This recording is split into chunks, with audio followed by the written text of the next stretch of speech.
can't see my program opened. Hello and welcome to Sci-Fi-Vision for our second show for April 7th. If you missed our first episode, you can watch our special spotlight on Agents of S.H.I.E.L.D.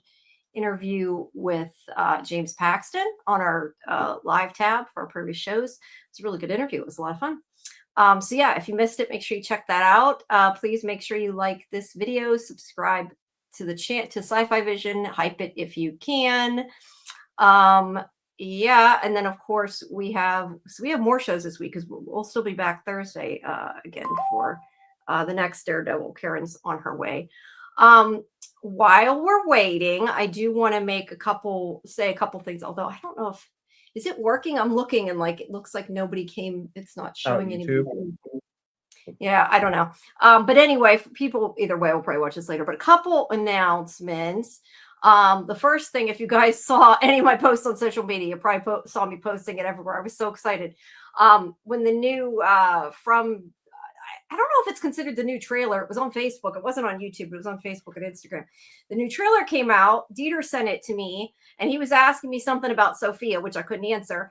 And I went and I played it because he didn't say what. And I'm like, was really shocked because they put my quote in it at the beginning. It's like mine, then Stephen King's, then like a bunch of the people that like little ones. And so I thought that was really the best of the fact that it was you than Stephen King.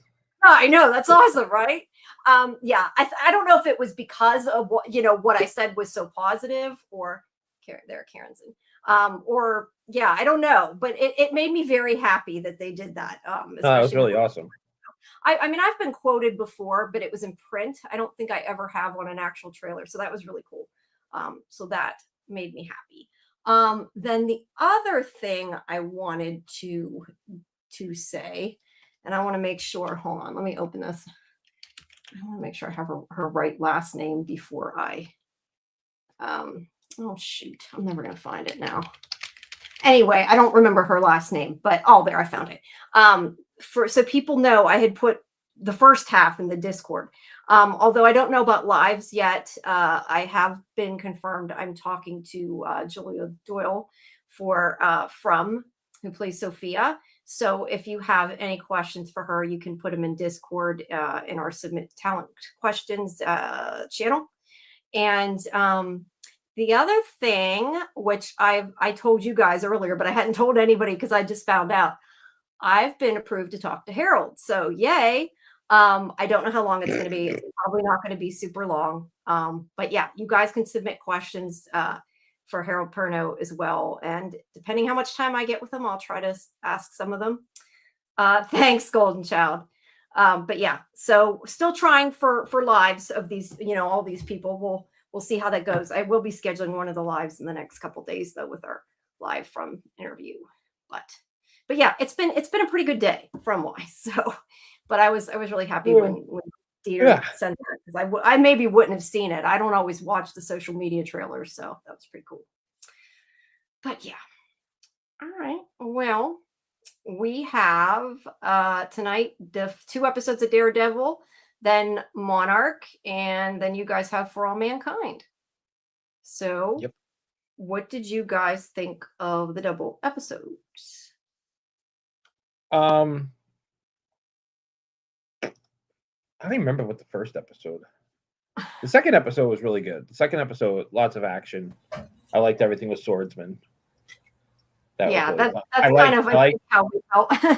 I liked when they were breaking everybody out of the cages. I liked when Matt broke that piece of rebarb off and handed it to him. I thought that was pretty funny. Yeah, his new sword. I agree. Yeah, no, I agree. I think this one was a lot more exciting. I said it in the watch party, and I'll say it again. I thought I was really surprised how boring I found it. I couldn't even, I don't like the show, and I couldn't even get mad and rant that much. I just thought it was very boring, and I thought we waited for like 1.5 episodes of people talking to finally get to the one action sequence in episode 2. I thought it was not that good.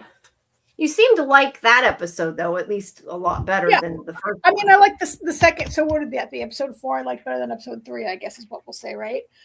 But in general, or 3 and 2. I like 3 better than 2, but I mean 2 was really boring, and then 1 was like partially boring, and I think that it really lagged. It really lagged. Like when these people are talking to each other, they're just not that interesting. And I think I watched. I mean, we had 2 watch throughs that Jamie and I did, right, on Discord. And then I started watching it again today because I was like, oh my God, what even happened in that episode?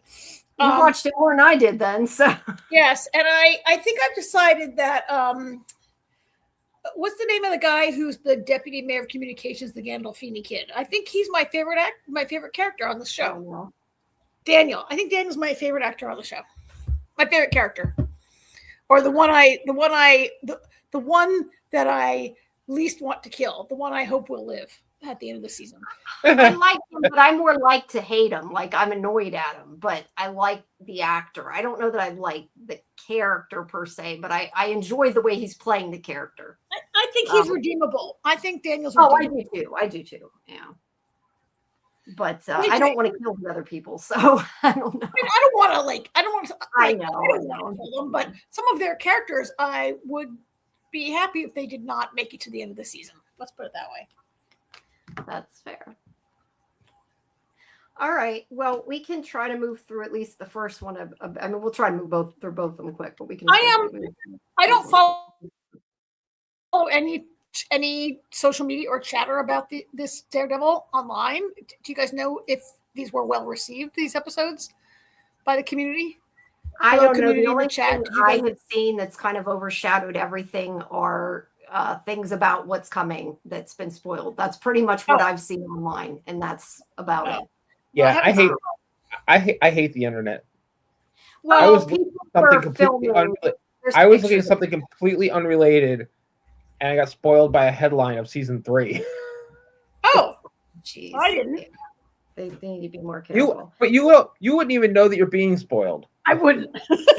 Oh, is this about like it said like the Charlie clock? I'm not saying what it is. But that he accidentally spoiled the plot line because of what he said. No. Is that the No, the people seen filming in Brooklyn. Yeah, no, that was what I saw. I saw. All right, no, well, we won't. Karen hasn't seen any of the Netflix shows, so she couldn't be spoiled because she won't know who they are. That's okay. We'll we don't want to spoil it for anybody who doesn't want spoilers though, so we'll just wait. All right, well, we'll try to go through especially this first one a bit quicker, and I did delete out some of my images, so hopefully it won't take too long. So we have Cherry who's alive, and they're taking him to the hospital. I love this shot though. I know, like, I don't need to show it, but I really love him listening to what's going on down below. And then we have Bullseye, who is in the church. I don't know. See, I guess I missed part of, I don't know if I didn't pay enough attention or I missed something. I didn't realize, and by the way, if you guys want to join our watch parties too, please do join our Discord. I pinned the link in the chat where we have our watch parties. I guess from what I think it was, I forget who had said it. Maybe it was Scarlett. I can't remember, but that he was looking for Matt. I didn't get that was why he was asking about that. I missed something there. He was looking for Matt's mother. Okay, see, that's what I didn't understand because I didn't remember that. I didn't realize that. So I just thought he was really looking for a nun, and I was confused. So yeah, there you go. His mother is a nun. Okay, well that makes sense like now, but I hadn't. I thought you went back and watched the. Not the full original series. I'm still in the middle of watching it. Oh, so okay. Most religious orders frown upon that. What, looking for a nun? Nuns being mothers. A lot of times people become nuns. Okay, hold on. Hold on. She was a nun. She fell in love, left the order for a couple of years, and then came back. Oh. All right. Okay. Yeah. And I don't know. I didn't know that, so I didn't know what it was in reference to. But anyway, so Fisk is practicing his fighting for the charity match, and he gets really pissed that things aren't going his way. I forget exactly what the conversation was at this point, but it was something that pissed him off about what had happened. And the guy he's training with is like trying to hype him up to get him. You know, he's like, "Come on, man! He's like, you gotta keep going. You can't just sit out. I thought you had more than. And he was pissed, but he was already basically it was his way of telling the guy to shut up. That's how Fisk tells people to shut up. Yeah, he smashed him into the glass and maybe killed him. That was not what the guy had in mind, I'm sure. And we get more of the two of them trying to figure out the plan. I believe. See, I feel like it's been forever since we've seen this. I believe they're still like trying to find the first mate. I believe of the ship. Okay, I'm like, since we already watched these, already went over them. I feel like I'm going over the wrong episode. That's why. Then here is the woman from the restaurant, the one that was helping the people sneak away, and she's trying to help the first mate get away. But the task force arrested her to stop her from interfering. And she really didn't. I mean, she is sneaking people out, but she isn't really doing anything, and they don't have a reason. They don't have to have a reason. And they take her away. And then we have this conversation between Fisk and his lackey here, Buck. I really think that this was so smart, what Fisk did. So I did appreciate this, that even though Buck's like telling him, we should, tell everybody who Matt's secret identity is. And he's like, no, because everybody thinks Matt's a hero. He saved me.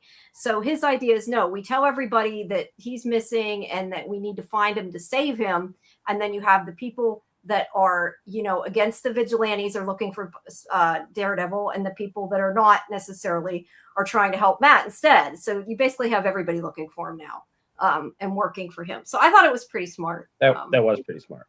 So I liked that they did that.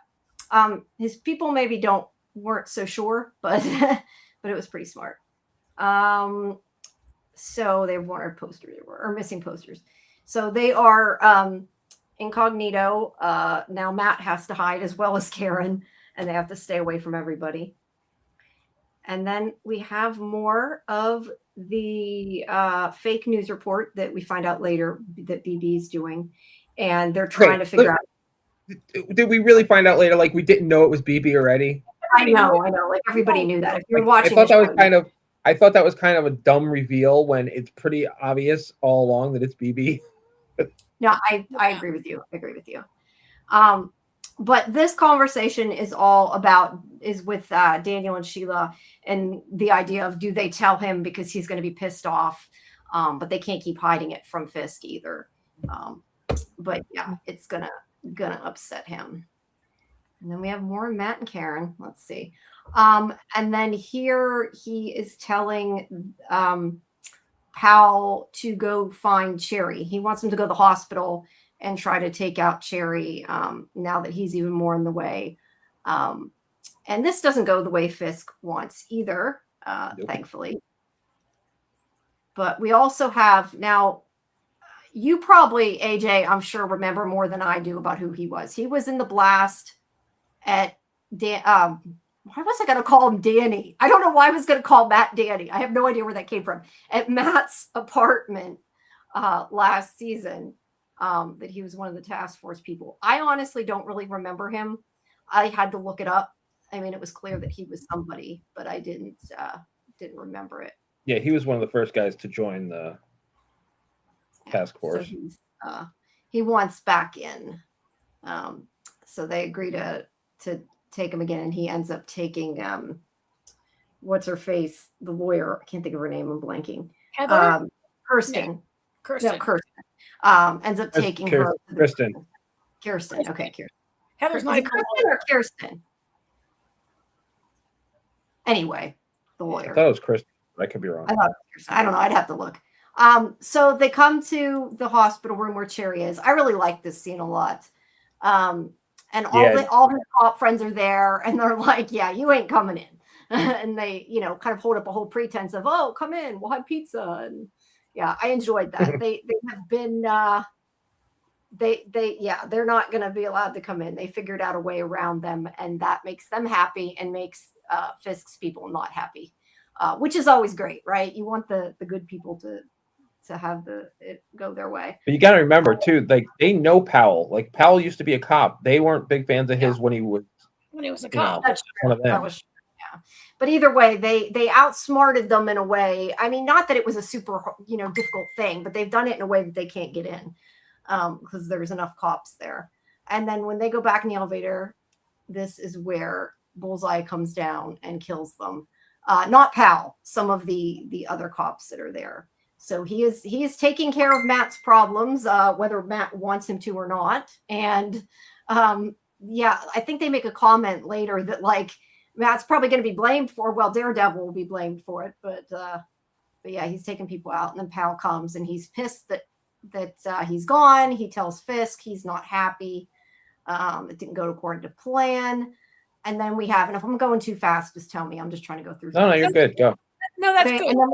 And then we have more with him yelling at Daniel about the video, and he thinks that Daniel has an idea who it is, and he's trying to get him to tell him. And he's like, "You better not be protecting anybody." And then he's like, "Who do you want to protect in this building?" And I did like, even though it was kind of obvious, I did like when he's like, "You," and he's like, "Right answer." I liked that. So, it was predictable, but I liked it. Do we think that Fisk knows that it's BB? Like, why would Fisk not? No, he doesn't. He doesn't know that her uncle was Ben? Oh, no, he knows that her uncle was Ben. No, he knows her uncle's Ben, but I don't think he knows or has proof or anything. And he's not as smart as he doesn't suspect BB because she has her normal report with her name on it. He doesn't suspect her, I don't think, unless they reveal later that he suspects her. I don't think he suspects her. Like, he thinks because the yarn that he spun to her, so I was so sorry to hear that about your uncle. He was such a great reporter and such a great guy, and I admired him and blah blah blah blah blah blah. So he thinks he's got fooling her like everybody else. Okay. Yeah, he always thinks everybody's fooled. But yeah, so he's trying to get Daniel to tell him, and he says he doesn't know. But it's quite clear through that Daniel suspects it's her. He can't prove it, but he suspects it, and he thankfully isn't telling him, at least. Okay, and then we have Vanessa, who wants Buck to give her a gun, and she practices her shooting because she is still scared of Bullseye, which, look, I think that's smart. I think her husband should probably be scared of Bullseye. I mean, other than he has plot armor. Yeah, I think that he should be scared too. I just hate when people on TV dry fire a gun, right? You should never dry fire a weapon like that. And they always do it on TV. And I wonder why. Because it's cool. I guess that's why, like, writers win. Armorers lose, writers win those conversations, right? Yeah. Yeah, you want it to look cool. And then there's this whole thing where they when they get the shipment of what supposedly was stolen, it's diapers. It's like a PR stunt, but we know it was weapons, and they can't prove it. They're just kind of hiding out, watching what's going on. And then there's Vanessa fawning over Fisk, and this is where Karen's like, "I hate when Vanessa does that." Because that was what you said in the chat. I remember you were like, I know. I find her, I said in the chat, I found her much more interesting and compelling last season when she had some agency and was freelancing. Now that doesn't, like, she's a little more pretty much just fawning over Fisk this season. I know that could change and she might have something up her sleeve, but for these episodes, I'm like, wow, you really like restrained Vanessa and kind of made her boring so far. Fair. I'm curious what AJ thinks about my theory, though, once we get to her dream about what I had said. Well, once I saw a dream sequence, it was all over for me. I know. Then Karen's like, I'm out. All right. And then we have Angela and her aunt. I don't remember her aunt's name, but the girl's Angela, who is the niece of White Tiger. And they talk about Matt and that he's a good guy. They go in the, I don't know what it is, 7-Eleven convenience store. Like a bodega. It's a bodega. You're right. It's called a bodega. And somebody she knows, I'm assuming from school, they steal a bottle of, I think it was a bottle of wine.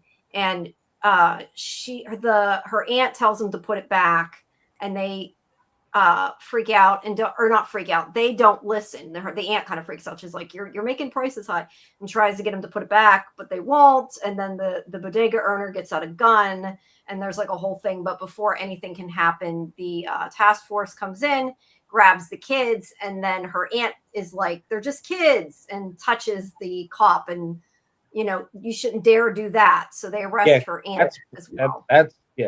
Soledad's like, come on, they're kids, and he's like, that's police brutality. I'm like, well, wasn't until she touched him. He gave her a chance. Not that was okay. I'm just saying, like, he did. And he did not give her a chance. As soon as she put her arm, she put her hand on his arm.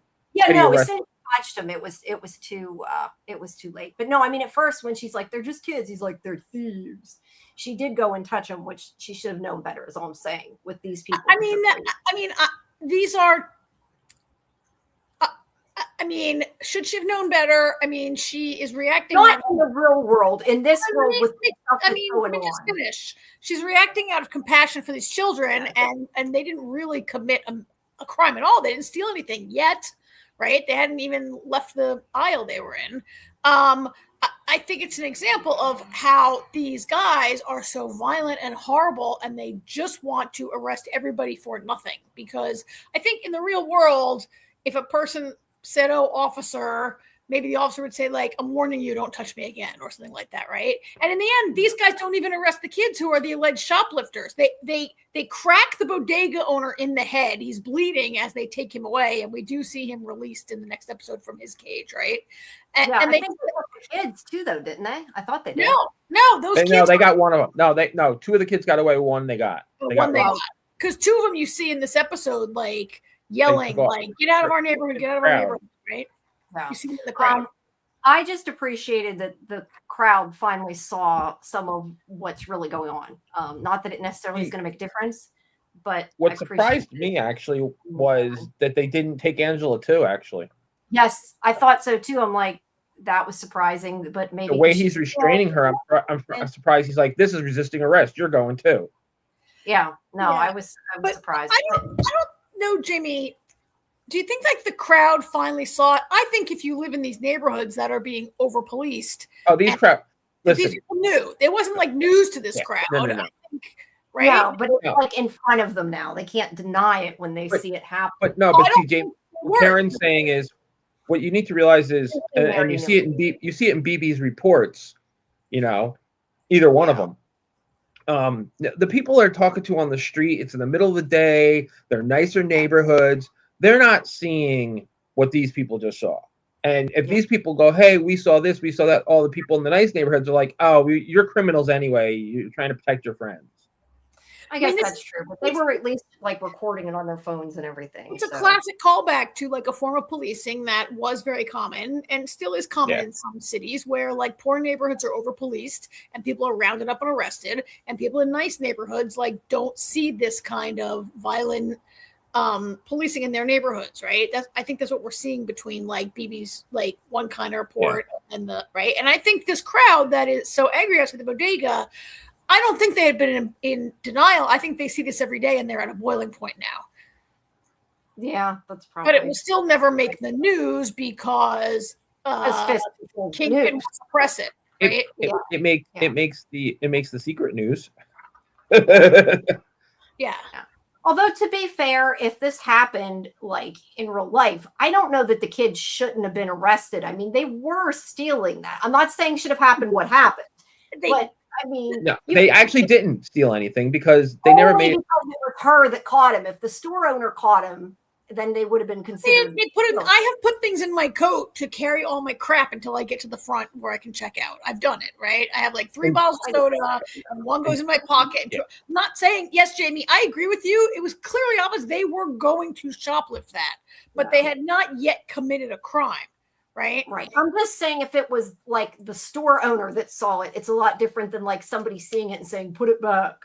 But yes, I've done that too. I've bought pop or candy or something and walked through the store eating it, and then you pay for it on the way out and hope you don't forget. Things happen. But yeah. Anyway, either way. I once got banned from a store for stealing a candy bar, more than one candy bar. Aaron was a bad child. I was going to say, I hope you at least were a kid. No, I was in college. Karen. That's funny. No, I don't know. That's why I said I've almost walked out of the store with something before by accident, but not usually. Moving on. All right. So then we have Vanessa and Heather. I still hate Heather. And the thing with the mask must be the next episode. She's obviously friends with Vanessa. And the point of this scene, more than anything, is that Bullseye's watching them and does not, do anything, but he's thinking about it. So I mean, I'm assuming he's only thinking about killing Vanessa, but we don't really know, to be honest. So we'll see. And then we have Kirsten, whatever her name is. It is Kristen. I looked it up. Kristen, right? It's Kristen. Yeah, it's Kristen. Kirsten. Okay, I was wrong. It's Kirsten. Oh, it is Kirsten. Okay, I was right then. Either way, she hears something. She pulls the bat out. And it is Angela who comes to get her help. And she's going to try to, I don't know what she can do, but she can try. Big, you guys are bad. Criminals in our chat. Yeah, I know. Well, at least the first part was the accidental. Whoops! What did I click? I clicked something. Oh, I got caught when I was like 3 years old. Also, I got caught stealing candy bars in a store, and I shoved all these Hershey bars in my tights, and then the store owner caught me and started yelling, and my mom was like, "That child is 3. Come on." Yeah, at least then you didn't know better. College, I don't know. College, I don't know. There might have been a couple beers involved in that incident. That explains it. All right, this is just the white tiger medallion. Angela asked to see it, and look, you knew as soon as she was there and asked about it that she was going to use it. I mean, I think that was a given. So that wasn't surprising at all. And then we have Daniel, who is having dinner with BB. He's cooked for her. I like this scene. I do too, but it definitely he made it into a date. But yeah, the whole point of this is he's like, if you're doing this, if you're the one behind these videos, you need to stop. He doesn't even say are you doing it? He's just kind of like, if you're basically saying, if you're doing it, I'm not going to say anything, but you need to stop before it's too late. And she won't cop to it. But yeah, I think he still figures it's her. I don't think she really convinced him. Do you? No, I don't think he convinced him. No, he didn't convince her. She didn't convince him that it's not her. He didn't convince her to stop.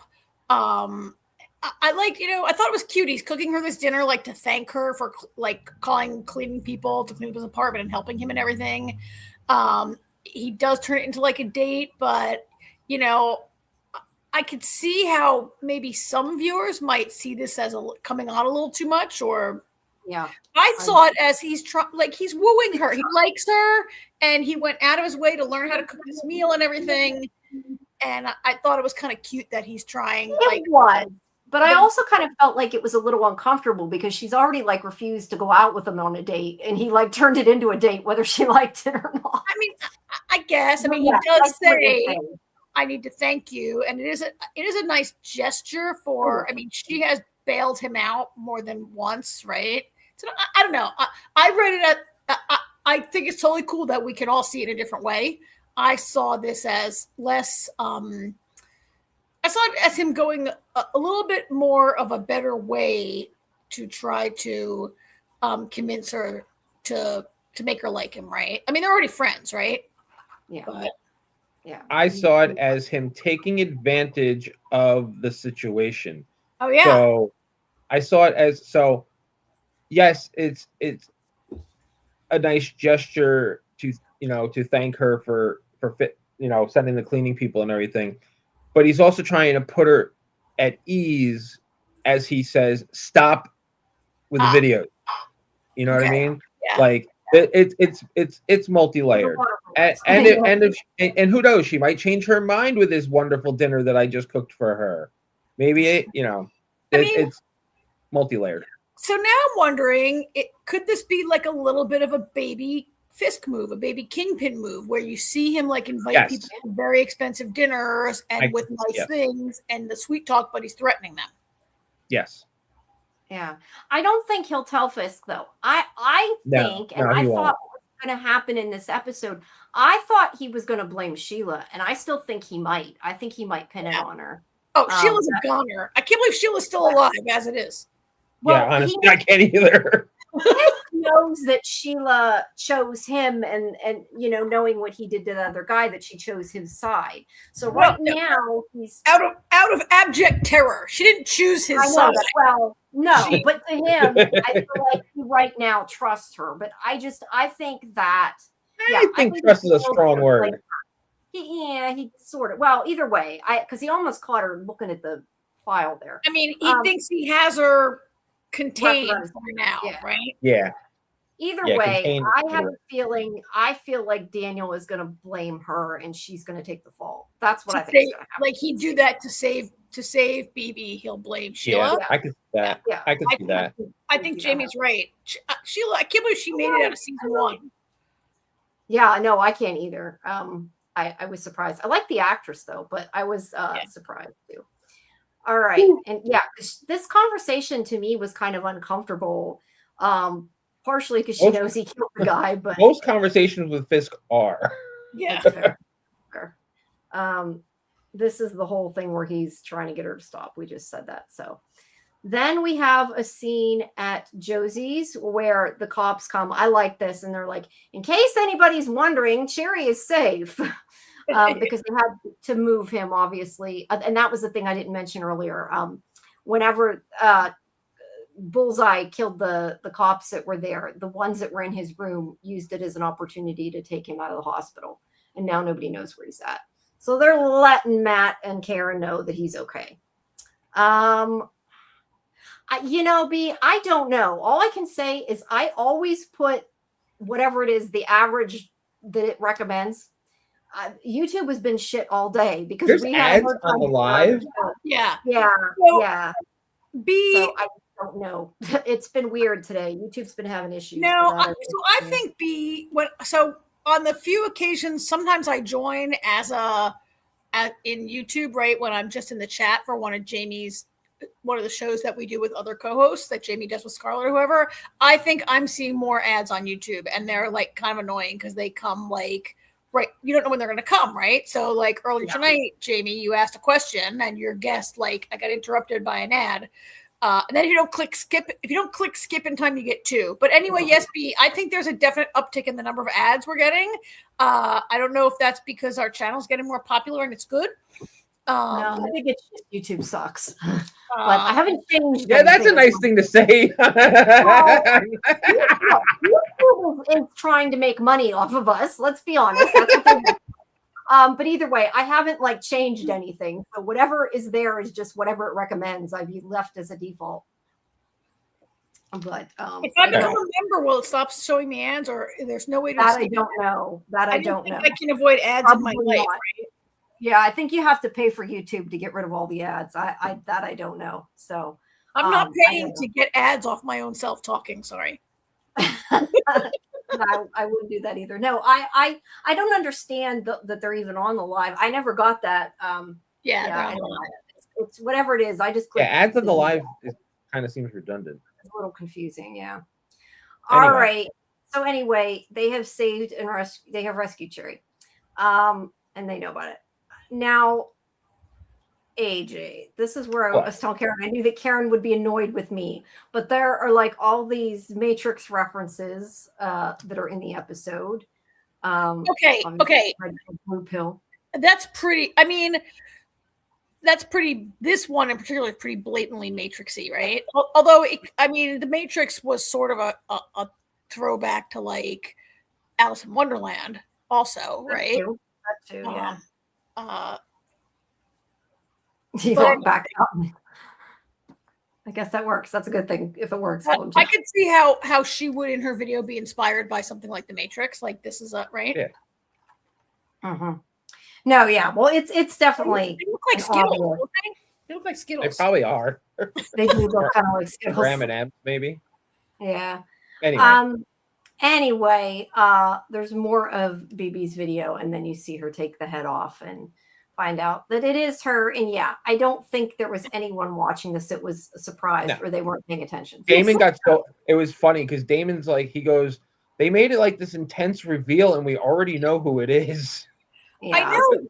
Do you think the writers thought there was somebody out there who was going to be shocked by this? I don't know. Yeah, I don't know. I mean, I know people, or they say, we watch our screens too much and don't pay enough attention. But I feel like if you're paying any amount of attention, you should have known that. I pay the least attention out of all you guys because I don't even like the show, right? And half the time I'm looking at my phone, and sometimes I fall asleep, and it's even obvious to me. All right, fair enough.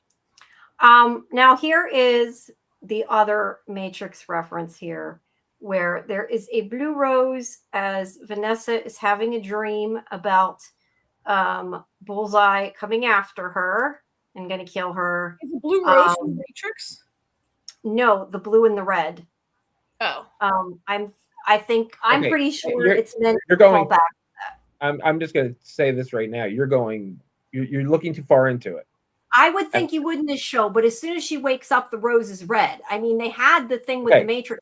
Right. Okay, the rose is already red. It was blue in the dream because Bullseye's color is blue. They did the same thing in the elevator. When Bullseye killed those guys and he stood there for a moment, the elevator was blue. The light's blue, yes. Okay, well. Because Bullseye is blue. Yes, I know that. And we talked about that. I still think that whether it's because of Bullseye or not, I do think that that's why they used the whole red-blue matrix thing, was to show that. I just had kind of wondered if, I don't know, what it made me think, and I know you guys don't go this deep, don't care, but I kind of wondered if it's about a choice, huh? Is this your theory? Yeah, it's kind of a theory. I don't know that I'm right, but I just kind of wondered, like I was thinking, went down the rabbit hole of thinking about the whole like red pill, blue pill choice. And I just wondered if it was possible that, like, since Vanessa keeps all of a sudden is like, we should leave this life. And it seems like such a 180. I just wonder if she's like struggling with a choice, and that's what it's supposed to represent. And that maybe she's going to choose what we don't expect her to. And that was when we started talking about Daredevil and Bullseye. And I also said, well, maybe she's going to choose to do something that helps Daredevil too, whether it's intentional or not, since I don't know. I think she's just afraid that Bullseye's going to murder her, which, right? I think this is like a dream. If someone was going to kill you, if I was afraid you were going to kill me, I'd probably dream about you a lot, right? Like, I think it's kind of that. I think the blue was to signal a dream to us. But, Jamie, I mean, I also, I don't know how much. Okay, anyway. Well, as I said when I said this that night, and I'll say again here, I do not expect Daredevil to have any deep meaning in it. That's what I saw, and it seemed kind of blatantly obvious, the red and the blue, and they had so many Matrix references, it made me question it. But normally, I would not. This isn't the first time we've had this whole red versus blue thing, because Daredevil, and I think they just threw the Matrix thing in there because it was fun. Whoever was. Well, no, hey, you know what'd be cool for one of BB's. You could be right. I just hadn't noticed it until this episode. I could see them doing one or two, but then there's a point where maybe we're looking too hard. Yes. Because this is not inspired by the Matrix. Or it could be they just like the Matrix. NyQuil and NyQuil, because I like that, B. That's great. NyQuil makes you sleep. You are correct. No, anyway, I was like, dream sequence, and this is making me hate the show. I hate dream sequences so much. Yeah, but Karen, to be fair, it depends on how the dream, if it's what type of, it's pretty obvious it's a dream immediately. Yes. Like, so it's supposed to be a dream. It's when 10 minutes goes by and then you find out it's a stupid dream. That's annoying. Right. Yeah, when they're trying to fake you out. This was obviously a dream. The blue rose signals that it's not reality. And it actually is believable as an anxiety dream that I'm afraid Blind Spot's going to kill me. Right. Yeah. Yeah. All right, moving on. On. Rant over. It keep parallels back and forth between the two of them in bed, which I thought was stupid, but I said I was really surprised. This whole thing about Vanessa's we could leave this life. That was why I was thinking about that, just because it's. I don't know. Are you surprised by that? Like you said, Karen. Now she's acting a lot different. I feel like, because last season she was, doing a lot of the villainy stuff. I don't know, whatever you want to say. And now she's kind of like backtracking. I don't know. It seems like she's done a 180 to me. Well, I mean, he had been away and she was in control, right? And it was so strong last season, and now she's. I mean, I do think, I don't know if it's in this scene or if it's later. Part of her like leave this life argument is also like, Fisk, when is it going to be enough? Like, you know, like you already. He's like, I could do more in another city. I mean, he's this like megalomaniac who can never be satisfied, right? Yeah, and like if he's always, you know, like when does it stop? I think part of it is also because she is genuinely terrified of Bullseye, as she should be. I'm kind of terrified of him. Yeah, like, and that's why Fisk should be too. But Fisk is Fisk, so Fisk feels like he's invulnerable. Yeah. He thinks he is. Well, he has a whole army. He was almost killed. You would think he would maybe rethink that, but yeah, he has not. They dance to the music. That's not important. Okay. They arrest Josie because they know that she's helping them, but Daredevil comes in, saves her, and tells her to take off and find a place to be safe. And then there's more fighting. Excuse me. And he can't find Karen for a second. And there's a picture that you can barely see because it's so dark. But he catches up with Karen, and she has taken a hostage. She's like, we need to deal them a blow or something like that, she says. So yeah, she has not blindfolded, put a black bag over the head, however you want to say it, one of the agents, the task force agents. And that is where the episode ends. There, I went a lot. And begins. True. All right, let me open the next image, and we will move on with this. Hold on. You guys can talk if you want while I'm doing it. I can't. I'm bad at multitasking. Everybody knows that. I try to. We've established that.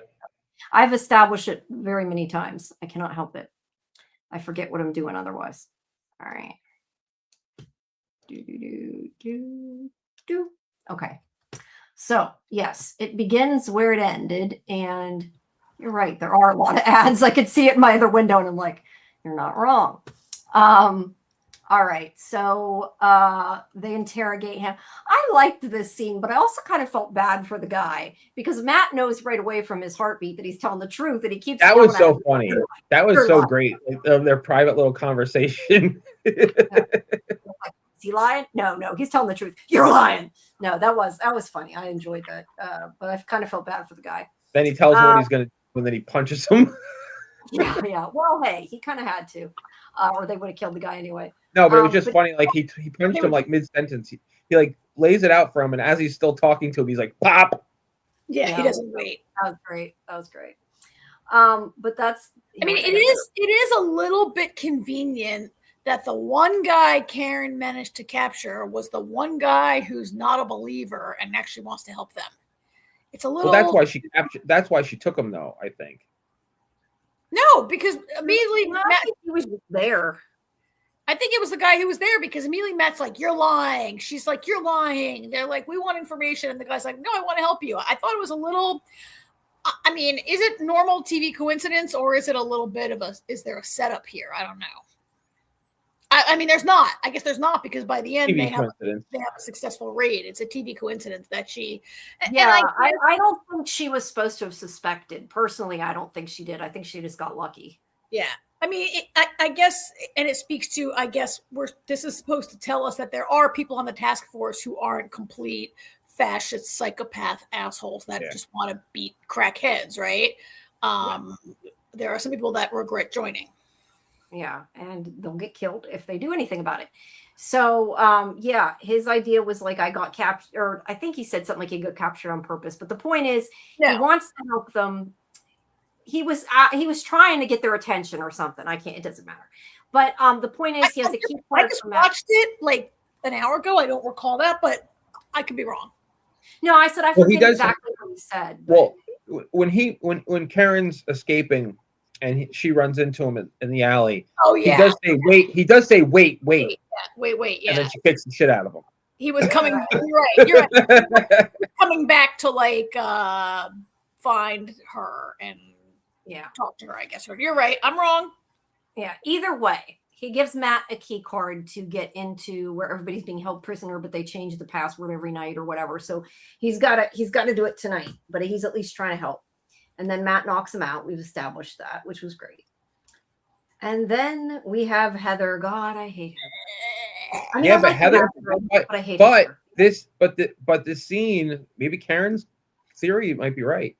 Yeah, She might be right. She could be. I definitely think though that this is supposed to be a therapy technique. I don't know that it's working, but I think that was the whole. I think she has his mask somehow. She either does has have his mask or she's made a mask. I don't think she's made it. I don't think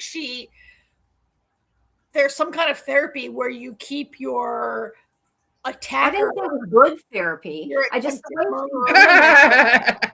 she's like gonna nail it to the wall or something. I'm not sure what her plan is, and then she's like crying. I don't know. I thought that was kind of like an exposure therapy thing. No. Again, I don't think it's working, but I think that was her intent. I do not. I think she's either got his real mask or I think she has. That's totally real. It's totally his real mask. I think she has a very creepy. I mean, there's a part of her that's having a panic attack in this, and it almost calms her down to look at his mask. Like I feel like this. Yes, maybe my theory or part of my theory that she's going to transfer him, become him. She tried to put a nail in the wall and crack the wall, and then she looked at the mask and she was able to actually put the nail in the wall. Yeah. Victory! Let me assume my muse personality, and then I can function in life. Yeah, maybe. I don't remember who it was though. It might have even been you. I feel like it was Scarlett or Jen, but it could have been you. Said something like they wondered if maybe Fisk gave her the mask to kind of keep her in control of her to some extent and know where she's, what she's doing. I don't know. But it's weird. She has it and it's creepy at any rate. Then we have Kirsten talking to her and she's like, do you think they killed Matt? And Kirsten's like, no, they didn't. I don't think they did. She's not happy with Kirsten because she knows that she is siding with Fisk and that she screwed over her client, swordsman. But Heather defends herself vehemently, even though she's completely wrong. I still hate Heather. So that's my whole thing. I do not like the character. She's pissing me off too much. Her whole Matt was lying all the time. Matt is bad. She's very. Well, to be fair, Matt was lying all the time, but that's. I mean. Okay. Yeah, but not about what she thinks he was lying about. True. That's fair. That's right. Not about what he thinks he was lying about, right? Yeah. No, but he was lying. All right. So he takes Kirsten in. He blindfolds her. She's allowed to see swordsman, but only for 15 minutes. I mean, this whole thing's a farce. We know it. She still seems to hold out hope and thinks she can actually do something. He already knows that it's not going to work, but because he even says, she tells him, they don't know you're swordsman. They can't prove it. And he's like, does that matter? At least he knows. I do like though that Kirsten now has the information that Fisk, he turned down a business proposal and then all of a sudden he was arrested. So I feel like that's gonna play in with Kirsten at a later date. Mm-hmm. He wouldn't invest in Red Hook or whatever it was, so therefore Fisk had him arrested. That was at the party they had that conversation. That's just All right. So he knows he's going to prison. He's already come to terms with what's going to happen. All right. And then we see the cages again, which is so not this good. was disturbing, and yet I felt like it wasn't a wholly original. I feel like I've seen this a lot before, particularly I think we saw this in the last Superman movie. Weren't there a lot of people in cages that had to be rescued?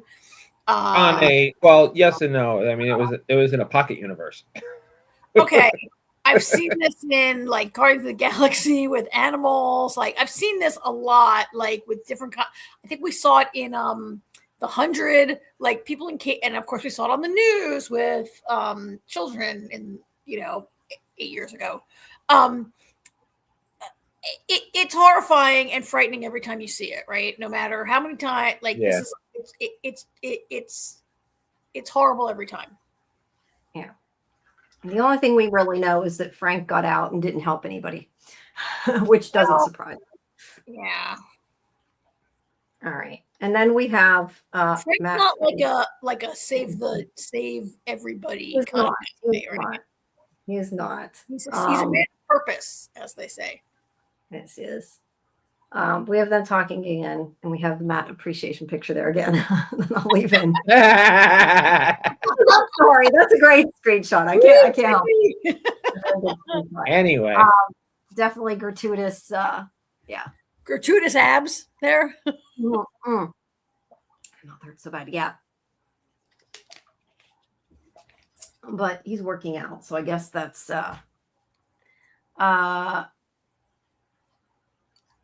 B says, I'm always happy when I see folks freed from cages. It must be happen enough for me to recognize that. Yeah. It is a trope. I mean, right. I understand why they're doing it now, obviously, but like AJ always says, a lot of this stuff was in the story before. So it just really, I think, resonates with people right now with everything going on. All right. So then we have, I do not remember her name, the governor, Lily Taylor. Lily Taylor. Yeah. So basically, Karen has emailed her the Red Hook documents, whatever you want to call them, that tell her about how it's a free port and how she can overrule it. And while she's talking to Fisk, there's this other scene where Karen is talking to Matt, and Matt's basically, in not so many words, saying to Karen, she's not going to turn over the ruling. She's not going to change it. Because Karen's holding out hope she will, but it's not going to happen. But yeah, this conversation is basically her saying, I know what you've been doing. I let you do it because it was the voters weren't complaining. But now with the whole the thing with the ship and everything that you've gone too far and you need to take care of it is pretty much what she says. She threatens to overturn the ruling. But yeah, she's kind of like she's very confrontational, I guess is the best way I can describe it. And we talked about how I really did think when she said about like, I gave you so much rope, I really thought she was going to say something like, and you're going to hang yourself with it. Hang yourself. Used so often in stuff like this. I was waiting for that. She did not. Yeah, I think, you know, the way she tried to assert her authority here and the fact that she's a big name actress means that this character will have to die soon. Maybe, but she'll probably be back. Is the other thing. I mean, we might see her again, but she's not long for this world. She's not going to stay. No, she's not going to stay. I don't think. I mean, she seems to be not on his side, though. I mean, she seems to be not corrupted. She's kind of like. I mean, I don't know. I took it like she knows she can't go against him, and to a certain point, she wasn't pushing it. But if he goes too far, then she will. Is kind of the way I took it. She seems like she's supposed to be the good guy, but I mean, time will tell. But like good guy, bad guy. I know. She's a politician. She's a legitimately decent governor, I think, right? Who has a whole state of New York to run, not just like Fisk and his little. I think you're right. She was kind of like, I'm letting you do your thing over there on Red Hook because it's new, you know, like I got, like, if you're the governor, New York City's important, but there's a lot of stuff going on. And I think she's a little bit like, all right, I was willing to let it go. But as you said, now you've gone too far. Now it's got to stop. And she may not really be aware of who she's dealing with, or she may have too much confidence in her own authority. Too much confidence. You know what makes it then later. Go ahead, Jamie. No, I was just going to say it's making me think of Daniel and Bibi, though. I hadn't really thought about it, so I was saying this now as I was talking, but I'm like, she's kind of like, I've let you get away with it, but you've gone too far. You got to stop. I feel like that's kind of where he's at. He's like, I know you're doing it. I've let you do it, and I haven't said anything, but you got to stop or it's going to go sour. You know, that's kind of where I don't know. I hadn't really thought about it till now. So that's what I'm thinking now. Interesting. So either way, she's telling him she's not putting up with this shit no more is what that whole conversation is. Which is why she died. Yeah, I do think that she probably wound up dead. I would agree with you there. Then we have conversation with Daniel telling Buck that he's going to find dirt on her. But so far she's clean. Well, I thought that was a lot of foreshadowing, right? Like he says, she's really boring. There's nothing on her. He refers to her as a nun with a gun. And he says that she's never made a single misstep in her entire political career. And I just felt like this is foreshadowing that they're going to find some dirt on her that they can control her and make her back down. Or they'll kill her because they can't find the dirt, one or the other. But Yep. Yeah. The thing I really appreciated about the scene, though, as they're having this conversation going back and forth, and he convinces Buck to take a bite of the hot dog. Yeah. It kind of shows how good Daniel really is at his job, because he goes, I got you to eat a street dog without knowing what's in it. And Buck's kind of like, huh. You're right. He appreciated the subterfuge there, I think.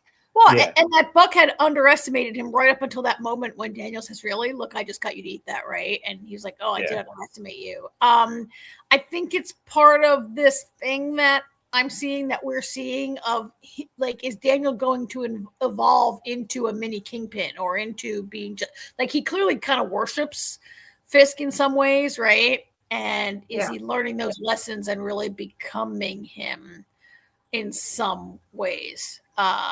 He could go either way. He's good at his job, and he could go either way here and become fully corrupted or not. Yeah. He's on an edge. Yeah. I do think, though, that Daniel saying to him, his whole idea of that it's kind of flattery, the video, though, I think that was a mistake, saying that to, hey, Kimberly. I think that was a mistake saying that to Buck, because I feel like that's kind of showing his cards and showing that he doesn't, I don't know, maybe isn't as keen to stop it, or isn't as involved in trying to get rid of it as he acts like he is. I don't know. No, the point he made was not that he was showing his cards, but that he's basically saying you underestimate me. Really? I mean, he was saying, like, isn't it flattering to be mocked? That he's a target is kind of flattering, and I get it. Like, you're big enough to be made fun of, and maybe a little bit of this, there's no such thing as bad publicity kind of thing Daniel might be espousing here. Yeah. And Buck's like, no, it's not good. Maybe Daniel doesn't 100% really understand Fisk the way Buck does.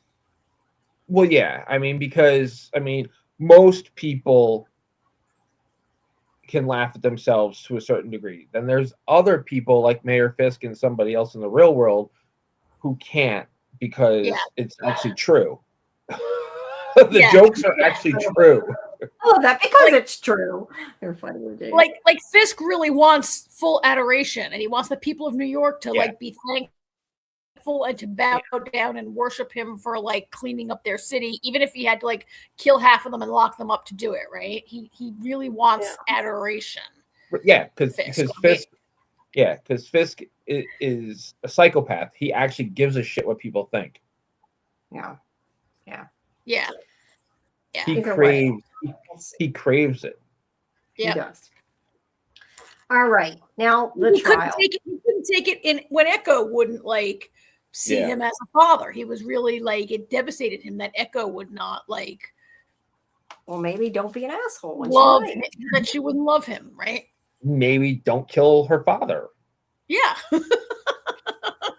Exactly. Yeah. All right. So we have the court case. We all knew how this was going to go. Like I said before, even Jack Duquesne, swordsman, knew how it was going to go. Kirsten seems to be the only one under the impression that she can beat the system, or not beat the system, but beat them. It's not the system; they're screwing the system. Well, she's under the impression that the system will work. Yeah, right? until she realizes that all three judges are against her. Paid for. Yeah, because she's basically like, I was allowed to talk to my client for 15 minutes, and I didn't even know they were changing the trial time. Like, you've done everything to go against me. Right. But she has to believe it, right? Otherwise, how could she get up and go to work every morning if she can't tell herself that there's a chance? Yeah. And that they want her in that sense to believe it too for that reason. But Karen and Matt are watching it. They know what's going down. But yeah, Jack has already accepted it's going to happen, and he's not too upset about it. Maybe he's accepted that he's going to be able to escape at some point. Well, he doesn't know that yet. No, but I'm saying he's like, I'm gonna go to jail, but maybe he's, I don't know. He's figuring out how he's going to get out of there. They're cheering it. They're all happy. Fisk is in black in that photo. Oh, that's true. I hadn't thought about Yeah. that. Yeah, interesting. All right, so then we have Vanessa laying on the floor. I don't remember why. Still, I didn't remember the first time we went through these pictures, and I still don't remember why. I think there's a painting on the ceiling that she's admiring or something, right? Oh, okay. That I don't know. I don't remember. It wasn't important to the scene. What's important to the scene is that she's like preparing herself for this dinner party they're having, right? This weird dinner party that it's like a dinner party, but only their staff is invited. There's like no guests of honor. It's like only the people who work in the mayor's office and the governor's office.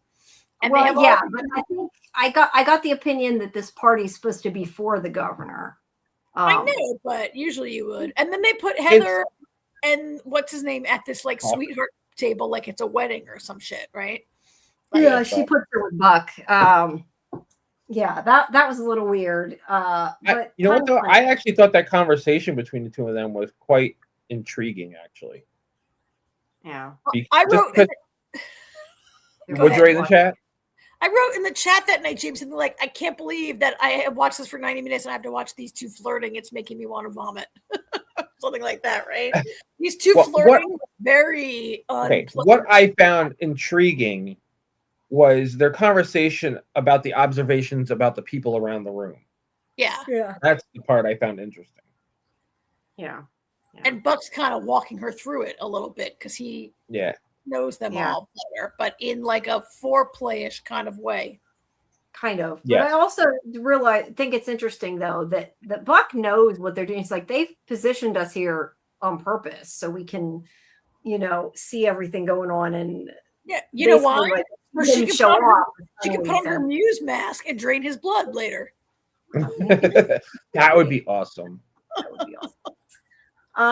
All right. So the governor gets up and makes a toast to Fisk before he can do the same. That was such a great move. It was pretty cool. Great. It's off, but it was great. And that's when Vanessa says something to him like she only does this because she's scared of you. Which I don't know, but it's gonna probably bite her in the butt. I guess. I'm sure. I'm sure it will, but that was the whole point. Like I thought he was gonna pop a fucking stitch. He was, and you see how like Vanessa has to manage him and be like, oh, like she has to stroke his ego and be like, oh no, it's not. Don't be mad. Be flattered that she did that to you, right? Like Vanessa is like how exhausting it must be to have to contain that man every minute of the day. Yeah, because if Vanessa doesn't do that, the buttons are popping off the jacket. Yeah, it's gonna Hulk out. Yeah. Either way, it's probably not good for her. And then here's with them trying to get the guns off the ship. They make those guys wait. And look, we already knew those guys were going to die. I mean, we had the whole conversation before with Fisk and Mr. Charles. We knew they were going to die. There it is about the charity fight. I still love Scarlett. She said that she couldn't read it from there, but she thought it said bitchin' in the kitchen. I think that was so better.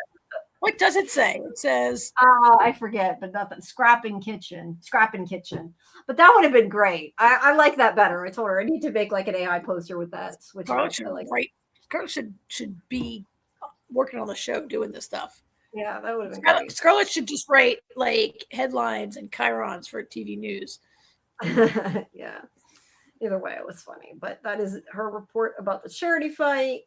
All right. She is getting drunk. She is, upset about the case. She's drowning her sorrows. She gets a note. Now, we did have a conversation. Was it Karen that gave that to her? That we kind of had this. Yes. I don't remember Karen. Okay.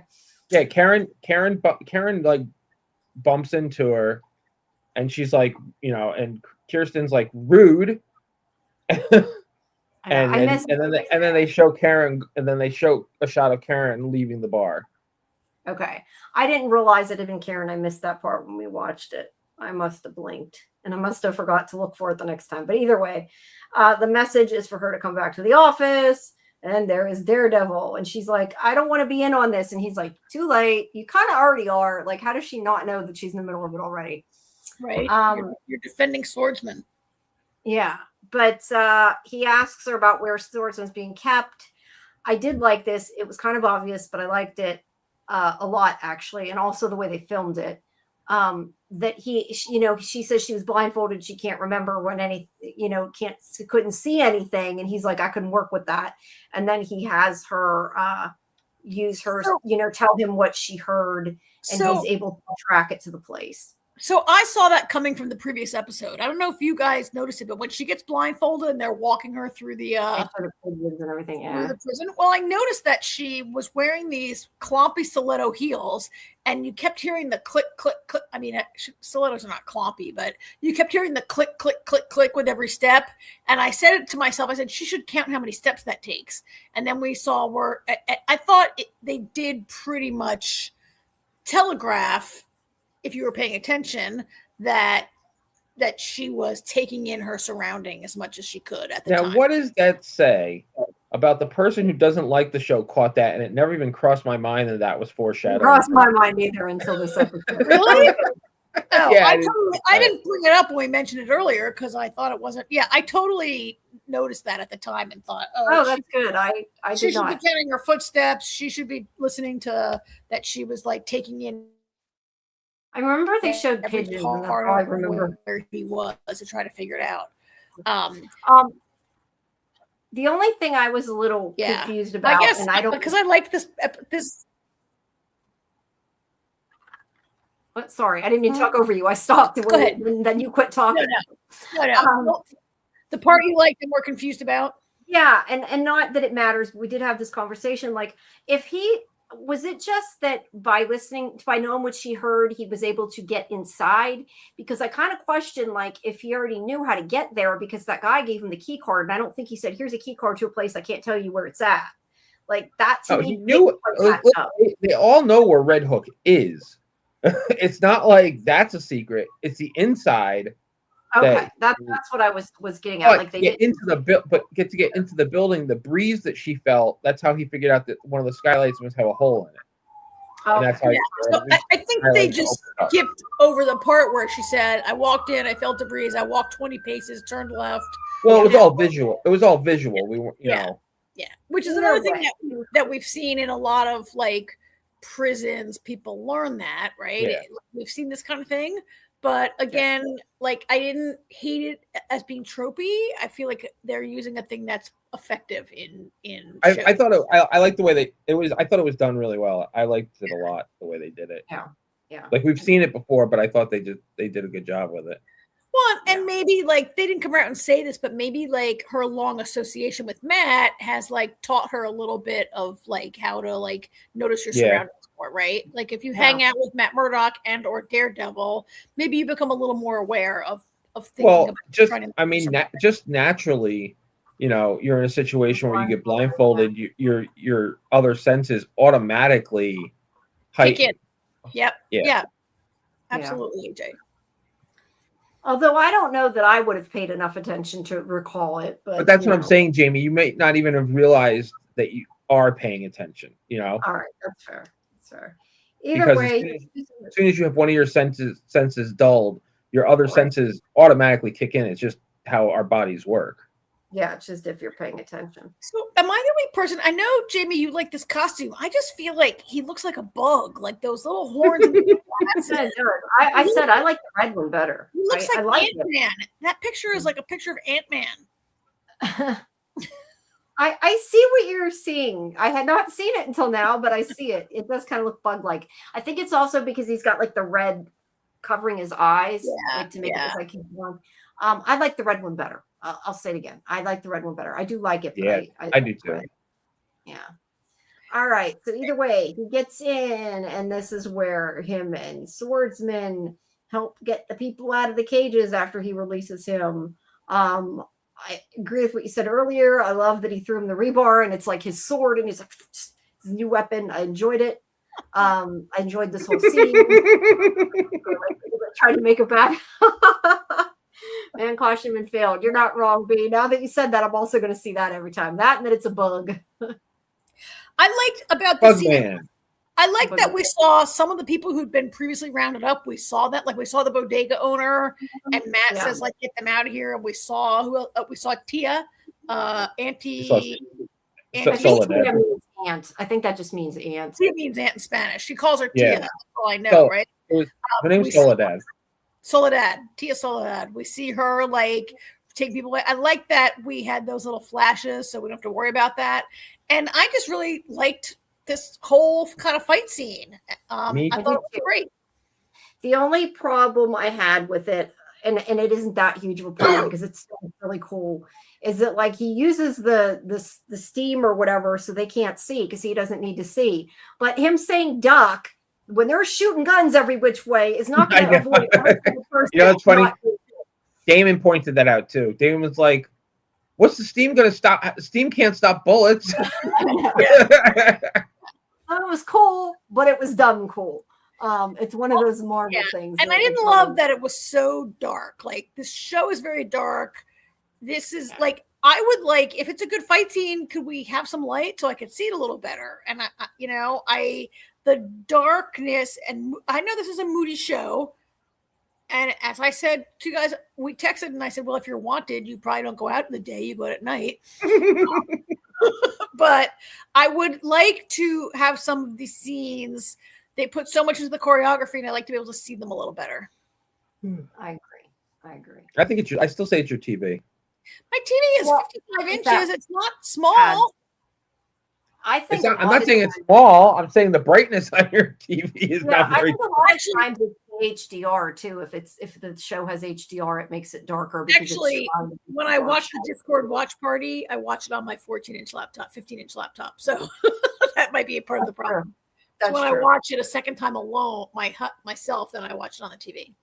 Yeah, and we're also watching a compressed version when we watch the Discord. So yeah, I mean, thank you, B. I'm right with you, Karen. I hate when I can't see what's happening on the screen. I mean, there's also, I'm not going to say this show, but some shows, I don't know how they did this, but like shows that shoot day for night, it's terrible, right? Like Game of Thrones shot day for night. They shoot in the daytime and then they, in post-production, make it look like night. And that's always impossible to see. And that was a huge problem on Game of Thrones. Yeah. The scenes were still too dark with the brightness up. It's a dark show. It is a dark show. But anyway, moving on. All right. So it would be if you were blind. Yes, true. Like Matt Murdock. That's still not a reason to make the show that dark, Karen. Anyway, Karen finds Angela, and that she's hiding there. And she's kind of like got this thing like she's going to yell at her for being there because she's in danger. And then she's like, look what I got. And she's like, ooh. That wasn't really the reaction, but that was great. I like that. It's kind of funny that Matt has told Karen to like stay put and don't like come down there. And then she violates Matt's directive. And then immediately the same thing, then this kid shows up out of nowhere. Yeah. But look, you knew she was going to be wearing the white tiger or whatever it is. Yeah. I still don't. I was trying to remember like exactly what it did. It doesn't make her invincible, but it does make her like stronger and faster, right? Yes. Okay. Yeah. Either way, Karen is like worried about her, but then she finds out she has like all these guns and radios and everything. So yeah, girl did. She had a better plan than Karen and Matt did, I think. This is very true. Which is their plan. Their plan was Matt was to go in, save free people, and then they were going to then they were going to find the guns. Karen was kind of like the lookout. Yeah, but she stuck her nose in. Angela really just wanted to free her aunt. Yeah, not that Karen shouldn't do that, but I'm just saying, like, she was trying to help. All right, so Matt rescues them, and he's like, "I'm sorry, I couldn't leave them there." So they bring around the armored car. It ends up it's Karen driving. And they pile the people into the back, and then Swordsman takes over the driving. And there's the tire slash that looks like tiger claw marks that she's used his knife to put into it so they can't follow them. So yeah, it worked out. Look, they know who broke in, but they can't have the people if he rescued them. As long as they keep them, away from Fisk, it'll be okay. So they're getting away. Fisk is not going to be happy. I mean, it honestly is not even clear to me if they knew who they had. Like, that didn't look like a very organized jail operation where they do paper. No. Right? No, I think that's a good point. I think they just took everybody. Probably the only person they'll know for sure is missing is Frank and Swordsman, and that's pretty much probably Frank's all been gone. Right? Yeah, Frank's been gone, but I mean, I'm sure they notice he's been gone. Yeah. Fisk isn't happy, but he's like, well, backup plan. We have not yet, Kimberly. No, because she's not in the episode. Yeah, we were kind of Jessica Jones is not in this episode, and so Karen and Matt did not talk about her in this episode either, right? She's not mentioned at all. Oh wait, Karen and Matt. I thought you were saying did Karen and AJ? Not Karen, me. She's saying AJ. Did Karen and Matt talk about Jessica Jones? No, they did not. Okay, got that. Yeah, I'm sorry, I read that wrong. No, I don't. Not in the episode. It was So I don't know what you're saying, Kimberly, but we did talk earlier. I understand what she's saying. Like, I think it's so I don't know anything about the show, but I know that people are hoping that she might show up this season. I don't know if those are the spoilers you alluded to earlier, that there's some spoilers online. I don't know if that's it, or if there's spoilers that Punisher is going to be in it or whatever, but we did not expect. What she is saying is she thought she heard that they mentioned her in the episode, and they did not mention her in the episode. Not that I heard, unless I missed it. No, she's not mentioned. Not even like obliquely without mentioning her name. Right. Yeah. Either way, Fisk is, I don't know, not as upset, I guess, as I expected him to be, but he's kind of like, well, backup plan. Like, we already knew we were going to kill him all anyway, so let's kill him. And they blew and make it look like Daredevil did it. Yeah, make it look like Daredevil did it, yeah. Of course. And kaboom. That was crazy, that explosion, right? That was intense. That was awesome. Yeah. There's a Northern Star, and they're like, oh no, they killed them all. Like, we knew this was coming, so it wasn't a super surprise. Well, we think there are guys on that ship. We don't know how many, right? Like, those guys had been complaining they want to go home and not work there tonight. And the Kingpin's men said, no, you got to stay here and keep working on the ship. So I think we are meant to assume there's a lot of guys working on that ship. Oh yeah, all the people, they're all on it. Now these are all probably Mr. Charles people, though, that he said were expendable and they were going to kill anyway. So. Yes. I mean, maybe not. Are they Fisk guys? Are they the second crew? No, they're the guys that Charles hired specifically for this, so they could kill them afterwards. I guess. I mean, where I'm going is like, does it matter? They killed a bunch of like innocent people. Does it matter which crew it was? No. Not really, but only because we had that conversation before about him being strategic and why he didn't want to kill his people and all that. That's the only reason. All right. Yeah. So any predictions other than Jessica Jones coming? Anything else to move on? Okay. Yeah. I don't know that I really have thought too much about it other than that. No predictions other than those we expressed throughout our conversation. We talked about some things. Right. Sounds good. All right. Monarch. Monarch. Has not Kaiju entered the chat? I don't think so. I don't think he is there yet. No, he is not here yet.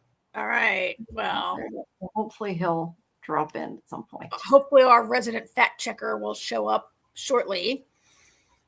Yeah. How did you, AJ, enjoy this episode? Remember? You don't remember? I know I was annoyed at some of the stuff. Yeah. Actually, the part I got excited about was when I saw Amber Mid-Thunder. Oh yeah. I was like, "Ooh, Amber Mid-Thunder!" I was like, "She must be important. Otherwise, they're not going to have her do a small part." And then she is kind of important. I was annoyed by that whole scene, except for the part that it was her. Well, actually, right before that was pretty funny when Kintara says, "I'm the wrong Randa," and May goes, "Weird." Yeah. Yeah, they did bring it up. Yeah. Jamie, did you like this episode? Yeah, I mean, it didn't have a whole lot going on till the end. Like, I really liked the end, but it was okay. I mean, like I said, I don't know that it was super exciting, but it was a lot more conversation. But yeah, it was still good. I mean, I felt like Kentaro is really getting on my nerve, or Kentaro, however they say it, is really getting on my nerves, and his storyline is like he's being kind of uncool. And then I thought there's a bunch of like the science-y part of it. I'm getting like really like, wait a minute, what with the water, blah blah. But but it was okay. Like, I don't expect the show to be like true to science. And I feel like, I feel like it's kind of going somewhere. I kind of, the story's picking up a little speed, at least, right?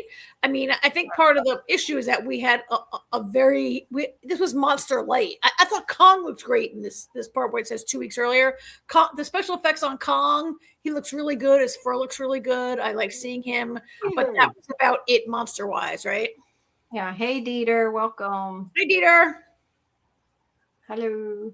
All right, let's get it. Skull Island, 2 weeks earlier. All right. Oh, yeah, I got some issues with this whole thing that we see here, so let's talk about it. Not issues, questions for you guys about this whole thing. Okay. What are your questions? Well, the conversation that Hiro has with Kentaro in the scene where he says, like, what if it isn't 2 years? What if one day, and he's like going on, and he's like, guess what? When I went to Alaska and then I popped out and blah, blah, and time was different. And I'm like, wait, we know this already because Lee Shaw like was away for 20 years and came back and was the same age. Like, why is Hiro like surmising this when we know it for a fact already? I thought the point, and maybe I'm wrong, but I thought the point was telling Kentaro that's why I was gone so long, because it was that I was in Access Mundi. Like, I didn't leave you guys quite that long. That's how I took it. But the question is like, it was necessary. No, I understand the question, and my question is, did Kentaro know that? Because we knew that. Like, she's been gone 2 years. Is there any chance? And Hero's like, well, maybe it's not 2 years. What if one day could be a month? Yeah, so he didn't know about that, I guess. No, but Kentaro met Lee Shaw, Lee Shaw is like 95 years old and looks like he's... Does he know that's why Lee still looks so young? That's what I'm saying. I don't remember. It's possible that we know it, but he might not know it. Oh, because in the first season, when they meet him, he does say something like, he dances around. When they meet him in his retirement home in season 1, he kind of dances around. And says like, oh, I've been exposed to a lot of radiation or whatever, right? Yeah, I forgot about that. I don't know. I thought it was partially him just saying this is why I was gone so long from you. That was part of it, but he was explaining to Kentaro like he's hearing time dilation for the first time. Yeah, and also like they could be okay. Is also well, this is the first time we've had Hiro say that he not say exactly, but imply that he was in Access Mundi. Like this whole year that he was gone, we've been told that he was gallivanting around the planet, right? This is the first time it's been implied that he was someplace else. Yeah. Yeah. Either way, maybe he wasn't quite as shit and left him quite as long. These are really nice sketches, but again, King Kong just looks like any type of gorilla. So yeah. Well, I think it was more he wanted his kids' drawings, but yeah. Oh no, I mean Kentaro's an artist, so that's why he's sketching, right? Not because he's right. Yeah. But yeah, he's remembering it, and then we go to the funeral, and I was gonna say, and they are sad. That was really sorry. That was a bad description. They're at the funeral. All right. And they see Suzuki. Dr. Suzuki. And he's like, Lee, like, how the hell did that happen? And then he's kind of like, well, yeah, but look at her. Yeah. Yeah. And he's that like, reaction was even better. Yeah, no, that was great. So yeah, he doesn't know what happened. He doesn't know, about the time dilation or anything. So he's about to find out. Meanwhile, there's a whole thing with Kate and Kentaro. Kentaro being kind of an asshole to Kate again. Kate blaming herself again. think he's being Harsh. a little harsh. You know, Yeah. like overly harsh. she didn't intend to unleash a Titan. She had no idea. Yes, she's the one who was like, no, wait for Lee, wait for Lee, wait for Lee, and wanted Lee to come through the rift. But she sure had no idea that Titan X, that Kokoi was going to come out of it, right? He's really being, and she certainly didn't know it would lead to a chain of events over the next weeks that would lead to their father's death. It's ridiculous, right? I think it's also the idea that she just stood there and like he went and tried to save her, and so he blames her because she just stood there because she says something like, you know, I wasn't in control or something to that effect. She does say that. She does say I couldn't control it, or I didn't. You know what I wanted her to say? F you. You know what? You know what? No, I wanted her to say, I'm sorry you weren't there for Dad's final moments, but you had 2 whole years with him that I didn't have. Oh, no, that's kind of what I was thinking too. He had more time with her. She's the one who should be sad. I know that he's grieving. And that is hard. And people react to weird things when they're grieving. But he's really being a jerk to her. I feel like I feel like it's not set up to make you understand why he makes his decision that he does later, because he's so angry. Yeah, I mean, they wanted to drive. The writers needed friction, too, right? And so this is what they chose to do. It's kind of uncool. I did really like all these funeral scenes. Jamie, you don't have one inside the. Is it a funeral home where it's all the white flowers and everyone in black and white? I thought no, I didn't, because somebody told me I take too many photos, so I cut down. I thought it was stylistically pretty cool looking and nicely done. Yes, I think the fact that their tombstones look kind of like a city is interesting too. The design of I mean, I'm sure that might be a real.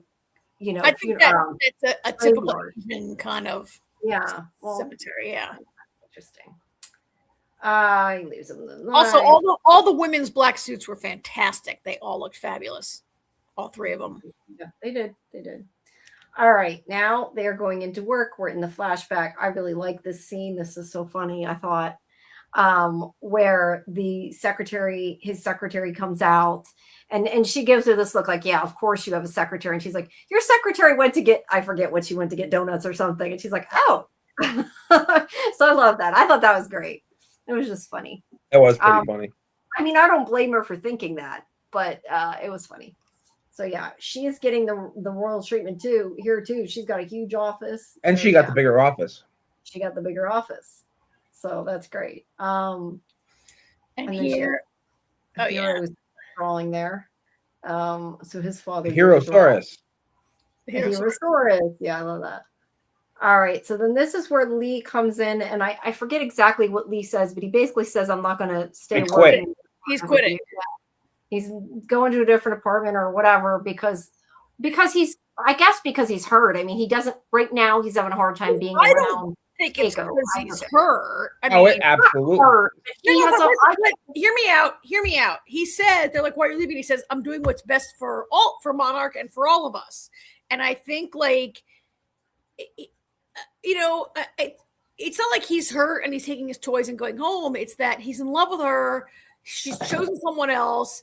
Billy's his best friend. They're his 2 best friends, and he doesn't want to be a danger to their marriage or a wedge between them, or to tempt her or to tempt himself. I mean, I think he's doing the right thing.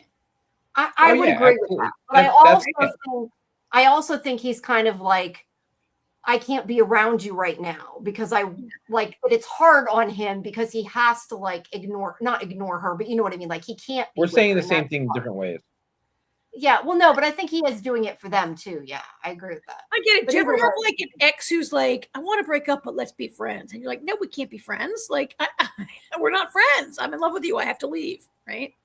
Yeah, that's basically what he said. But he's in friends with both of them. So he's like, I'm going to go. And then we have Kentaro grieving. May comes over. They go to the bar. And then we have Lee, who goes to visit his father, who is not a nice man. His father gets him drunk so that he's almost late for work the next day. I mean, he doesn't. I mean, his father doesn't do it to make him No, late. he doesn't do it to get him drunk. But I mean, he basically tells his father, "Oh, I don't want to drink because I got to go to work," and his father like goads him into it because his father doesn't think it's important to do what he's doing. Basically, yeah, I don't think he did it like, "Oh, I'm going to get my son drunk." I don't mean it like that.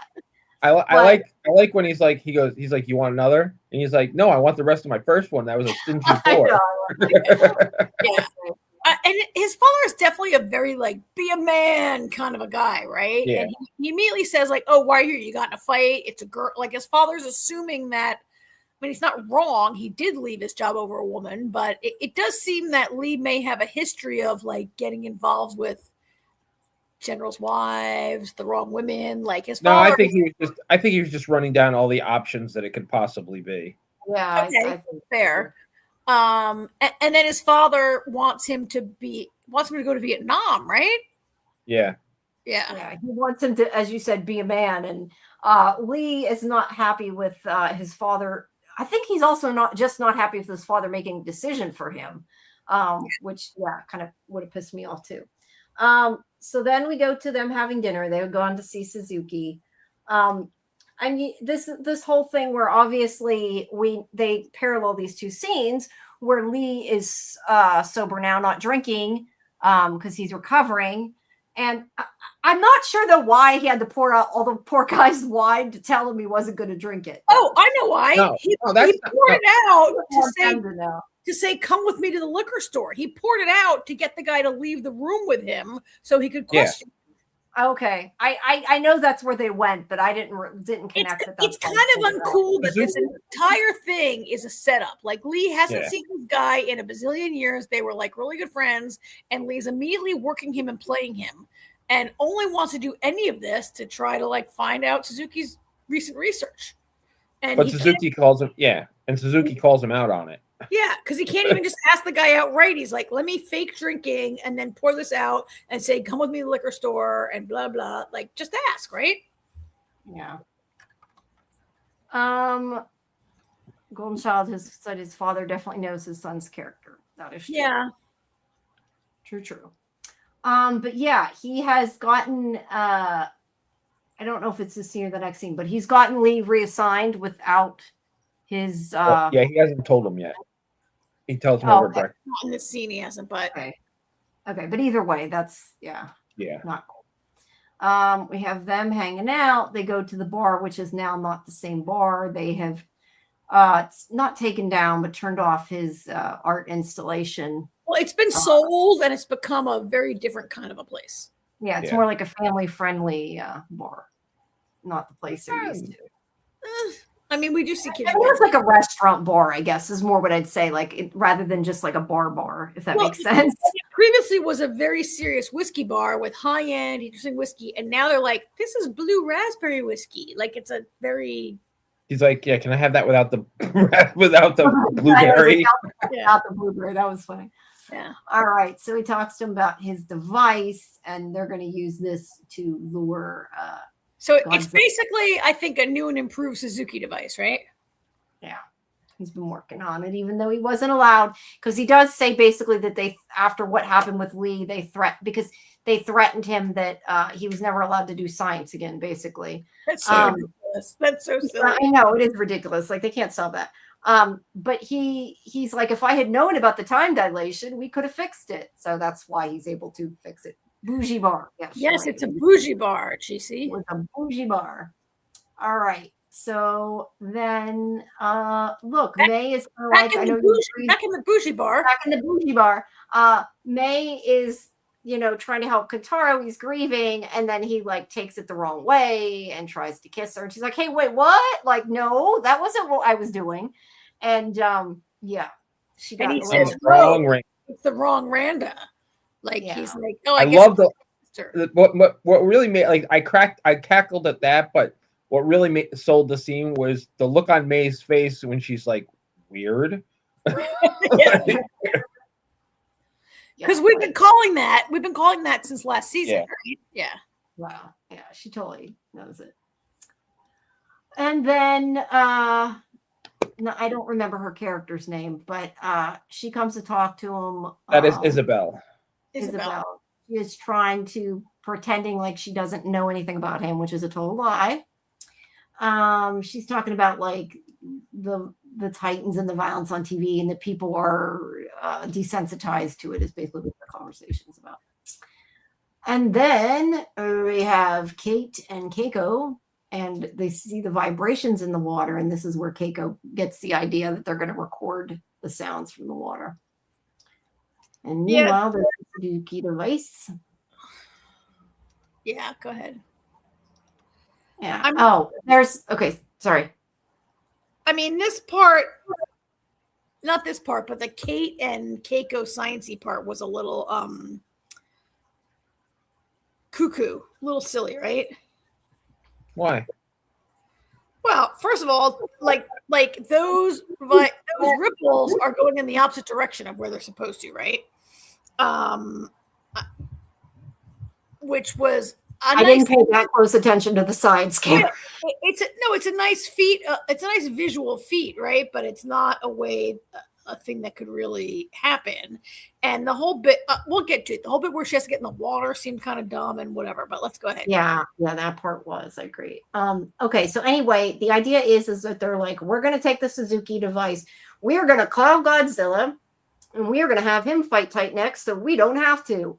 And Keiko and Kate are like, what the fuck? Like, this is a bad idea. And I know when they did it, I'm like, how do you think that's a good idea? Why would you think that's a good idea? So yeah, we know it's going to go bad. I think is kind of the point. That's his plan, their plan. And I think he's not really, I feel like not really thinking it through, but it's Lee. Like, I get it, but it seems like a bad plan. I don't know. What do you think? I mean, it turns out to be kind of a good plan before it's over, right? Yeah, I understand the thought process of the plan. Like, we're all trying to survive here, and this is how we survive, by getting Godzilla to take out the threatening Titan. Yeah, it maybe might work, but see, my idea is kind of like, you already brought one Titan there, and it's caused like a big problem. So let's bring another one to get rid of the first one. Like, it just seems like a bad plan. I'm not saying it is. I'm saying it seems like a bad plan. Yeah. On paper. So I get them being upset. She's like trying to get him to, eventually tells him who she is. Now, this is where I remember when I saw this, I didn't understand whose daughter she was. And I still don't really understand. Somebody to do with Apex. I will explain it. So she is the daughter. She is the daughter of Walter Simmons, who is the founder and CEO of Apex. Okay. And she is, and you don't know this yet, but she is the younger sister of Maya. Okay. Maya's in one of the movies. Yeah. And so is Walter Simmons. Yeah. So well, either way, at the beginning, he doesn't really listen to her, but he does. If you hadn't watched it, you wouldn't really know it, right? But yeah, basically, her father's a big. Yeah, I figured he was the head of Apex, but not or high in Apex. I didn't know the head of, but her father was high up. Yeah. Well, founder is pretty high up. Yeah. To be fair, I mean, he's big in Godzilla versus Kong, right? Is his big movie? Yeah. Yes. Yeah. Okay, so this is where Lee's pissed at his father because he made a decision for him without asking him. Okay, first of all, who wouldn't be mad that your father said you should go to Vietnam, right? I mean, his father says it'll be good for your career. You need some combat experience. I get it. And I also get that, like, look, you're in the army. You don't get to go where you want to go. They send you where you go. But it's usually not your father doing it to you, right? Well, but he already had a position with somebody else. His dad went behind his back and talked to his new boss and said, "Hey, I want my son to do this instead." Yeah. So it's not like his chain of command made a change of their mind. It was his dad, his father, yeah. Which is the problem. I'd be pissed too. Yeah. I would be very mad. Boy, and I wanted him to be late. I almost wonder because he's afraid he'd try to stop him. Like, I don't think he purposely necessarily got him drunk, but I think it was like a happy accident. It worked out, I guess. I mean, this show is about monsters, but it's really about parent issues, right? Yeah. Like, everyone has to parent issues on the show. Yeah. All right. So there's Kentaro again. Okay. So he's walking around and he sees Godzilla. And I remember when I seen this, I'm like, what? I don't remember this happening. And then I realized, okay, Jamie, you were stupid. You fell for it a second time. That this was his dream. He's, thinking of it since they were well, no, I guess he hadn't heard what Lee said. I don't know why he was thinking of Godzilla and Titan X fighting. Well, that's what they're alluding to a lot in the show. Like Godzilla's got to come, and we talked about this last week where they said, what's his name, Dr. Surazawa was right. Surazawa, who believes they should fight, right? That Godzilla is the king of the monsters, and he's here to keep everybody under control. And eventually, are they going to fight? Right? It's a little bit of foreshadowing into the movies, right? Yeah. Either way, it looks really cool, but it is a dream. And he wakes up and he hugs his mother. And then Lee is brought to his apartment or whatever that he's expected to stay at, and he's like really pissed. He's getting more and more pissed at his dad here. None of the lamps work. All the None lamps. none of his lamps work. I mean, what the hell? I mean, there's no electricity. Like what? Yeah, that was not good. All of my lamps work. He's getting that. All right, Kentaro. Okay, so here's the thing. Yeah, I get that she's sensitive to the vibrations. Like I get that. But she sticks the thing down under the water to record it. I don't understand why Kate had to be under the water for her to record it. That was, to me, because the more of Kate's body that's in the water, the more vibrations they get. Yes. It doesn't make sense scientifically, but she's got this hydrophone under the water to record it, right? And Kate's foot is getting only a weak signal. And she says, I think if more of your body was submerged, I'd get a stronger signal.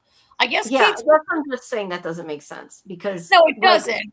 It also doesn't feel the vibration, but why does that bring more vibration? Is my point. Like it doesn't. Well, because I guess her body's like an antenna, and it could be more exposed. And then you want to know why? Because science, bitch. Because science. Hey, don't call me bitch. I also, Jamie, for me, I felt like okay, you got to submerge more of your body. You guys didn't watch. Neither of you guys watched Breaking Bad. Did you? The what? Who? I said neither one of you watched Breaking Bad. No. That was a common line of one of the character of Aaron Paul's character when somebody wanted something explained, and he'd be like, "Because science, bitch." Oh, that's funny. I mean, I also felt like okay, more of your body needs to be underwater, fine, but why your head? Like, why couldn't she have her head out of the water and be breathing? Why does she have to be like totally? Your head is only a very like. There's plenty of body underwater right now, Aaron. Because science, bitch. You're nitpicking the science of a show about monsters. I know. I'm just saying, like, because they wanted her to be like in a more vulnerable situation, right? Yeah. And Golden Child says her father would definitely not have approved. It was irresponsible for her. Yeah. Kind of was. Yeah. Kind of was. Yeah, he's dead. He doesn't get a say. Yeah. Yeah. True. Either way, she's recorded it. They hear. Grandma approved. Yeah, Grandma approved. All right, so they're looking at the Suzuki device there, and then we have more of a flashback where Lee says, okay, I'm coming back.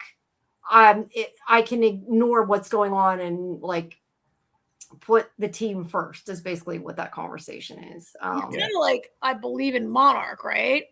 And he misses them both, right? Yeah, I think it's also that he misses and them. His lamp didn't work. And they have working lamps. But he didn't want to do what his father decided because his father decided it. So there was also that. So yeah, he's coming back to work with Monarch, which we already knew he was going to do. I mean, right. We knew that. All right. So then they're going to turn on the Suzuki device. And when they do this, it opens up the portal, whatever we're calling it. Rift. The Rift. And he's enjoying seeing the Rift like that, but then he suddenly gets a message. I forget exactly what the message says. He's getting sucked into it, and he's almost. Oh, that's right. Yeah, and he's like, turn it down. He's like, I turned it off. But the point is that he's getting a message that is from his past self when he was stuck in Access. I guess. I mean, the point was that It was his voice. You couldn't tell that was his voice. The point was that they were trying to open the rift and control it, right? They're now able to open the rift, and no Titan comes through. But yeah, he gets the message from himself back in 1961 or 62 or whatever, right? Did you not get that? Which we saw young Lee in season 1. We saw him say that, right? Like, yeah. Did you not catch that, AJ?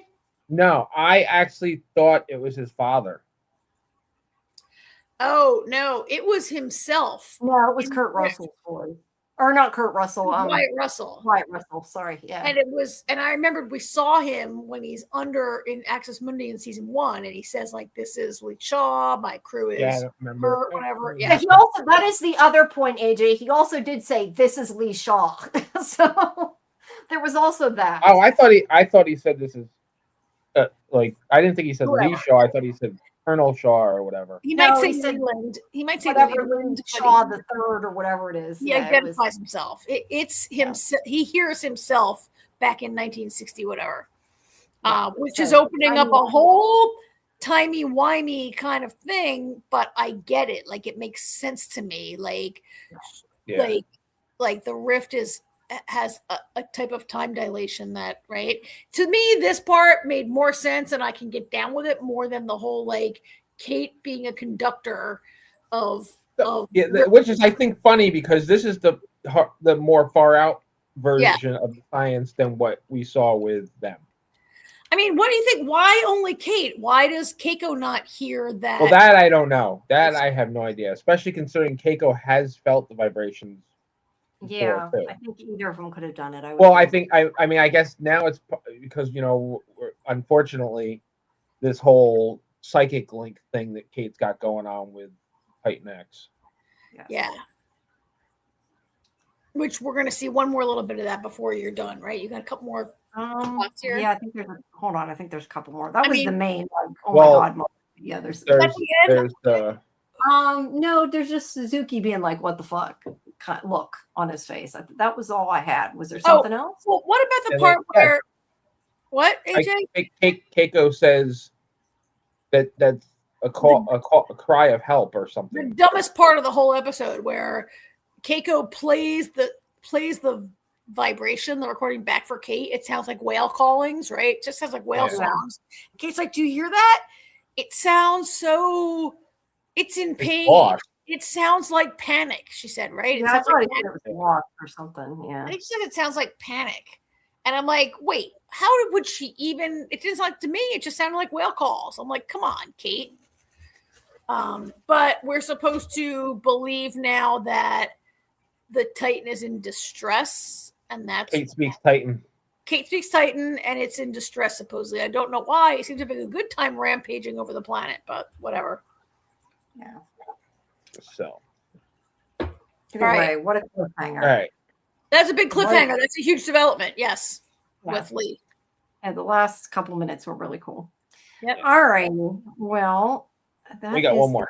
End of that. You guys got For All Mankind. I'll pop back in when you guys are done. But yes, as Dieter said, please check out the teaser if you haven't seen it. That's on social media. You can see my quote. Yay. Also, I'm going to do a video. I don't know if I'm going to do on the teaser, but at least on the episode titles and stuff, I'm going to try to get from video out. I'm working on it. Okay. But yeah, I will see you guys in a bit. Okay. Great.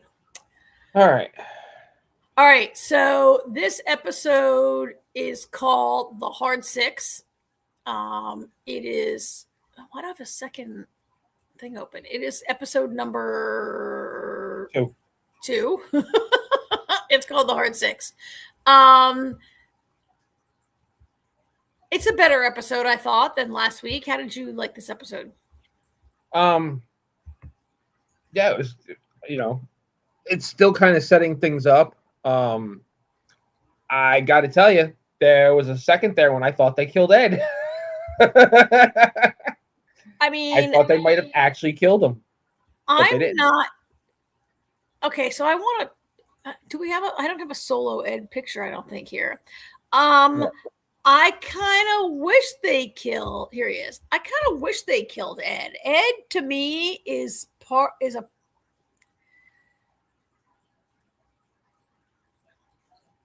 Ed to me is one of the reasons why the last season and this season have maybe not lived up to the first 2 or 3 seasons. I feel like the show's commitment to Joel Kinnaman, who I looked it up, he's 46 in real life, and he's supposed to be like 86 in this, right? Yeah. And their commitment to Ed, I feel like the willingness to kill off a lot of the legacy characters was admirable and paid off, but their commitment to Ed is at the cost of developing other characters. Like, I don't really care about Kelly. I don't really care about, right? Like they by hitching on to Ed, who now is just a crotchety old crank. And I feel like if you're going to commit yourself to Ed for 5 seasons, I think they have failed to really develop. So many characters grew and developed and then were killed. Molly, Karen, they really, and Ed like hasn't ever learned anything. They don't really go into his flaws, which are so patently obvious. And I just feel like his growth hasn't been worthy of, well, he has no growth. He's had 0 growth since season 1, right? Maybe that's the point. This character's had 0 growth. He's still like, he's 86. There's no more growth to be had. But he had now no growth ever. He's just now he's allowed to be old and crotchety and just say things. But he's had no growth over 5 seasons. He's just a self-aggrandizing, obnoxious, like he's not. I don't know. There was a lot of potential to do things with it, and now, like, I don't know. I feel like not killing him off has been at the expense of the next generation of characters meaning anything to me, right? Like, do I really care about Kelly? Kelly's really the only. Kelly's like what, a season 3? Okay, so Aleda is season 1 character, right? Yeah. Kelly's like a season 3-ish character. She comes in, right? That's not a good picture of her. Yeah, 3. And then nobody has really like. I mean, you know, they wrote off characters they introduced early. I kind of hate Ed, and I kind of wish I think it might be time for Ed to like die and allow the story to like, he's always wanted to go out in a blaze of glory. I guess maybe if he doesn't die at the end of this episode and he has to live, it might kind of stick in his craw that he didn't die. Like he's dying of cancer, hasn't told anyone. He would love to die helping Lee escape, right? So I have a question, and we're not really going in order here or anything, but so there's that scene with him and Alex when Alex is like, hey, what are we doing about Lee? I really want to help. And Ed's like, screw you. You're not helping shit because, you know, I've been asking you to go to, you know, these secret, you know, resistance meetings. Yeah. And you never, and you say you're going to go and you never show up. And now you want to help. They're like, screw you. You're not helping shit. At first watching it, I'm like, Ed he's such an ass. He is. But then the way the episode ended, I was like, oh, you know what? Maybe I need to look at that again. Do you think do you think there's any possibility? Because he was overly harsh about it. I mean, Ed can be harsh, but there's different degrees to Ed when he's like that. And I almost feel like he was so over the top with it that I was almost wondering if maybe he actually was doing that to protect Alex because he knew this was not going to be like Alex got his whole future ahead of him, and to get involved in a jailbreak is not the best thing for his grandson. I guess, and yet Ed didn't hesitate for a second to put 7-year-old Alex to crawl through the vent to steal whatever they needed for the Goldilocks heist last season, right? Like he used his but that was different. That was a little different. I don't know. So when I watched that, I thought, God, he's learned nothing from how he treated Shane. Like he was such a dick to Shane, right? And Shane died, and he seemed to have a little regret for a while, and yet he's just as harsh because there's like he was harsh. Shane deserved what? Shane deserved it. Shane was like a little boy, and he was afraid of his dad. And Ed was that dad who was like, "Are you gonna cry? I'll give you something to cry about, right?" Like I was kidding. You're kidding. All right. And And then he's treated Alex just like he treated Shane, like all those years ago. Like he hasn't really learned anything. And there's part of this episode where Alex says, you know, Grandpa, you can be a real asshole sometimes, and he walks away. And then Ed looks kind of like he feels bad, but Ed's not capable of learning, right? Maybe that's the point of Ed's character. Maybe the point is that he's just because him and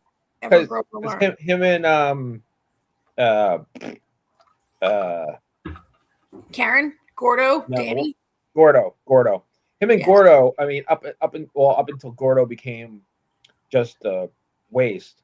They always had this mentality of we're astronauts. We get whatever we want whenever we want. We make all the rules.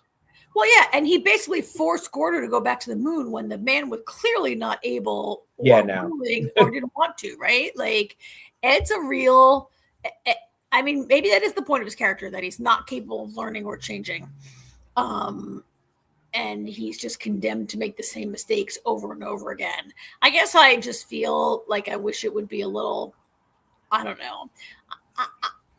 It comes at the expense of any new characters having any meaningful role. Like, really, the only person who stuck around from last season is Miles. You know, they killed Samantha off screen.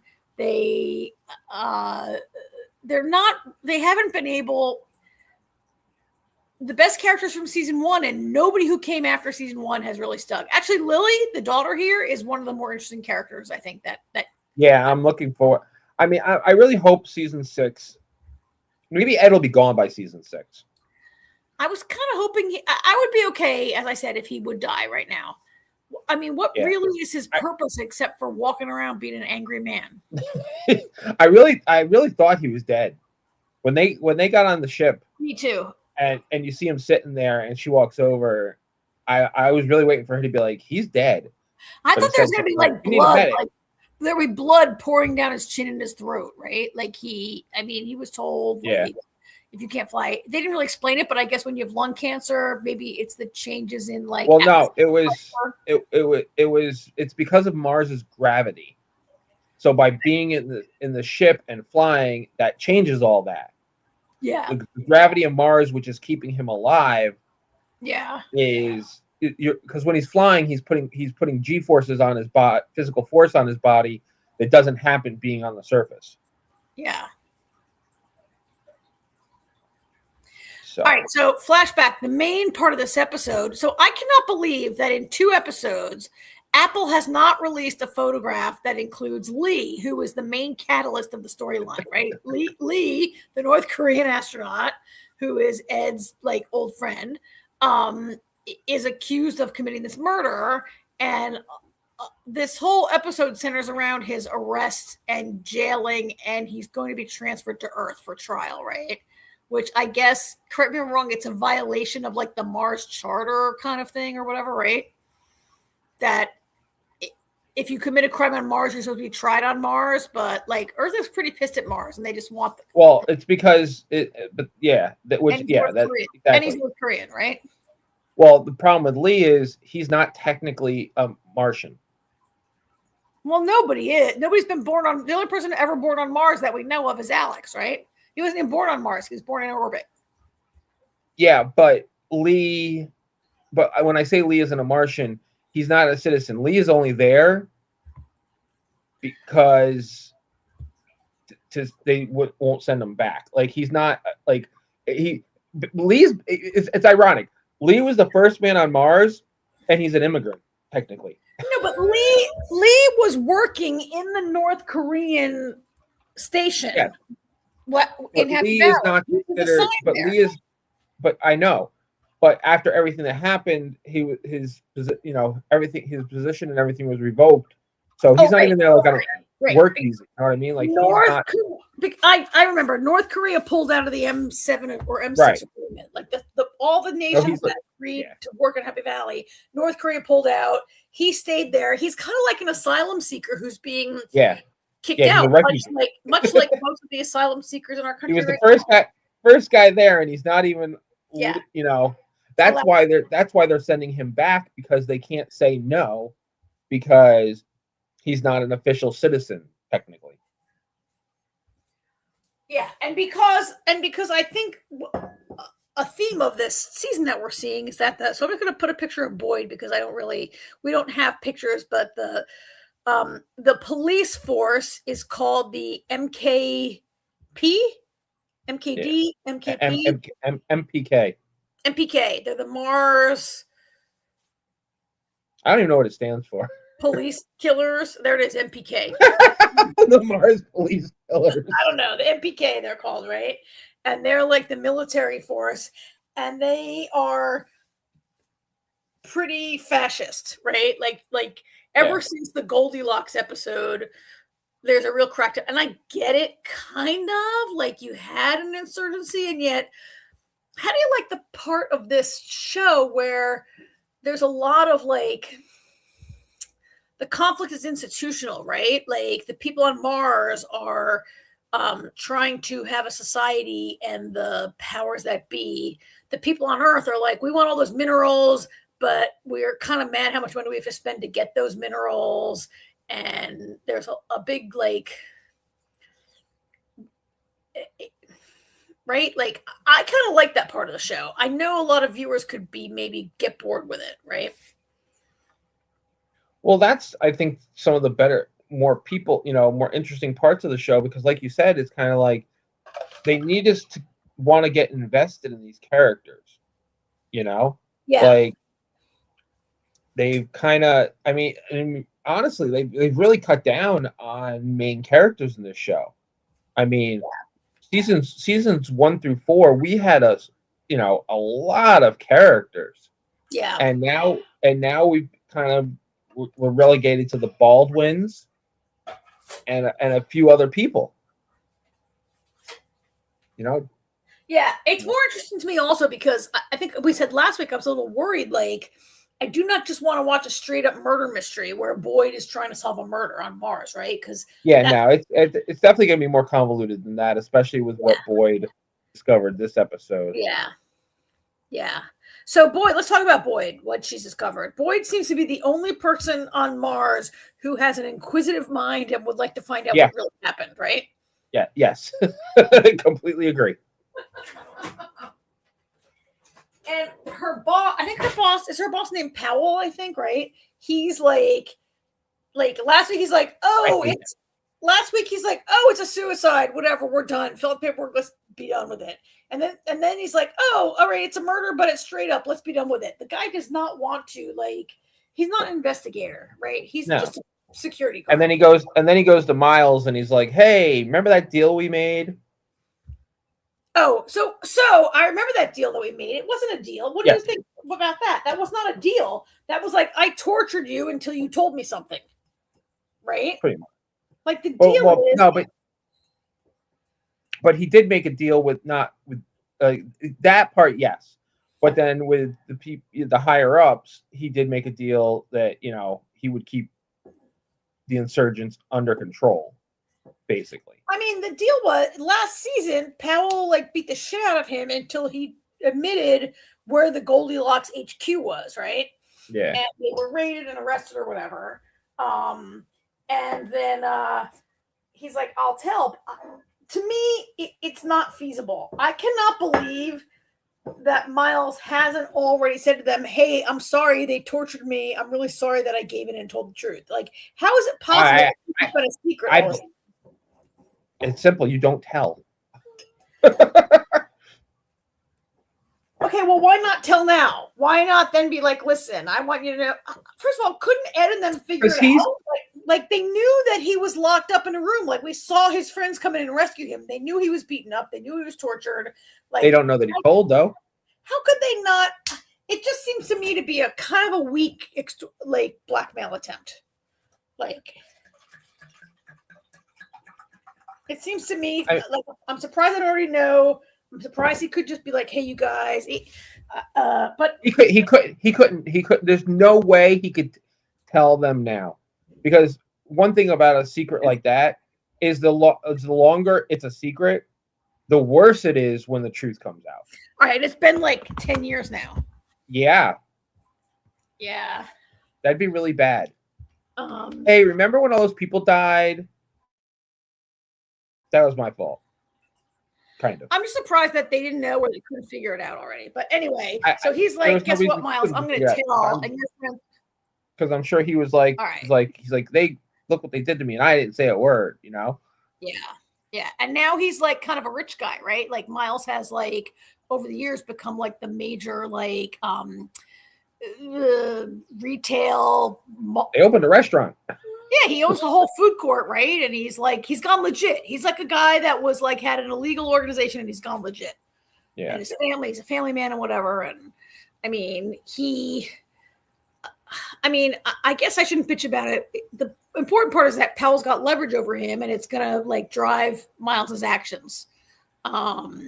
Meanwhile, he does still he keeps like his daughter Lily wants to join the do we call it the resistance, whatever it is, right? Whatever. Resistance committee, the community organization. And Miles is like, no, stay out of it. I don't want you here. I want you to go down to Earth and go to college.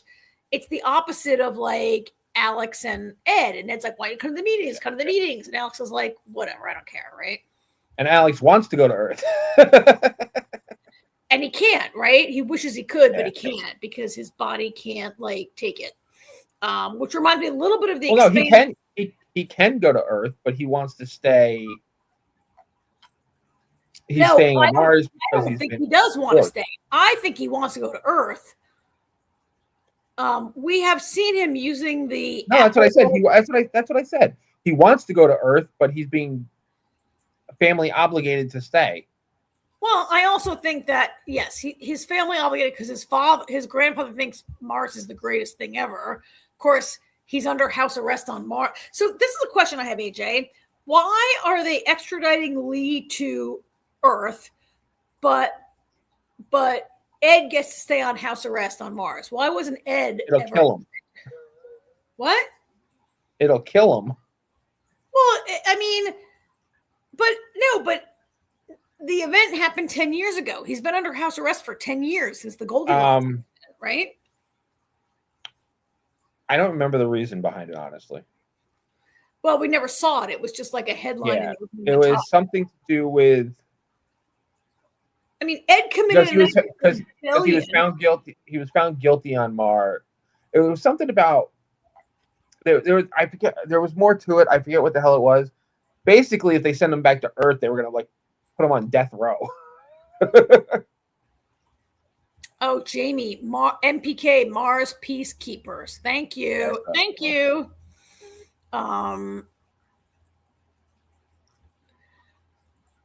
Yeah, I mean, it's not clear to me why. I mean, maybe also tensions have just gotten higher in the last 10 years, and Lee is accused of murder, whereas Ed was only accused of stealing an asteroid.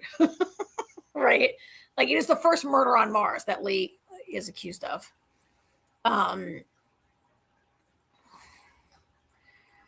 So we have two simmering backstories. One is Aleda, who is now the CEO of whatever that company is called, Dev's company, Helios, right?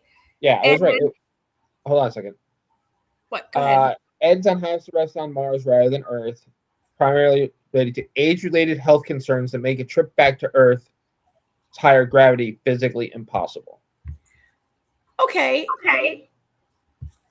Fair enough, but Lee will probably be murdered in prison by the North Korean government, just like Samantha was murdered in prison by the Soviets, right? Yes. I'd say they have health concerns also, but whatever. Yes, but it's not the same thing. I know. All right. Yes. And they don't even know that he has lung cancer, right? Like nobody knows. Yeah. Yeah. It's just because he's old. They don't even know that it would definitely kill him. And it's only because the doctor is his best friend for like the same doctor that's been on the show for like, season 4, season 3. All right. I don't know where we're going to go with the Aleda storyline and if it's really interesting because we've got her as the CEO. Dev is still a gigantic pain in the ass who only wants to I don't even know what his deal is. He wants to build a new city on Mars. I mean, I understand what Dev is trying to do, but Dev is still being Dev. Yeah.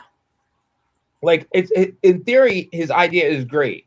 Like, if we have real housing for people to just live here and not only live here to work here, it's in essence, if Dev gets what he wants, it creates the freedom that Mars is looking for. He wants like a full free society on Mars, like it'd be another country, another state, or whatever. Kind of like we have in The Expanse, where it's highly militarized, but it's a populated free planet. So in theory, it is a good idea, but Dev is so single-minded that it comes at the expense of a lot of other stuff. Right, like Ed goes to see him, and he's like, "I'm sorry, I can't help Lee because Dev doesn't care about anybody except himself, really, right?" Yeah, I mean, he even cut Alita off at the knees too in the first episode by announcing this plan. Oh yeah, without even asking her, and she's the CEO, right? Never tells her. He only really cares. He's a lot like Ed. He is. Right? Like so self-centered, only cares about himself, only does what's good for him. And Dev's like, whatever. I don't. Sorry, Lee's got to go. Whatever. I can't get distracted by building my city. Like I'm looking forward to Dev's comeuppance, and I don't know if it'll happen because like Dev and Ed are both like they're so not self-aware. Like they can never have a comeuppance because they can never. It's actually funny because feel bad. I keep waiting for Dev to have growth. No growth at all. I mean, I thought when Karen stole his company from him, maybe, but no, right? That was great. That was great. That was a great moment. Then they killed her. Yep, then they killed her. And Alita, I don't know if Alita's storyline is going anywhere. Really. I don't know where it's going. It's not really going anywhere. I mean, it's only the second episode, but it's not going anywhere yet. I mean, I feel like bringing your math to prison to have Margot do it is kind of cute, but maybe not a great idea.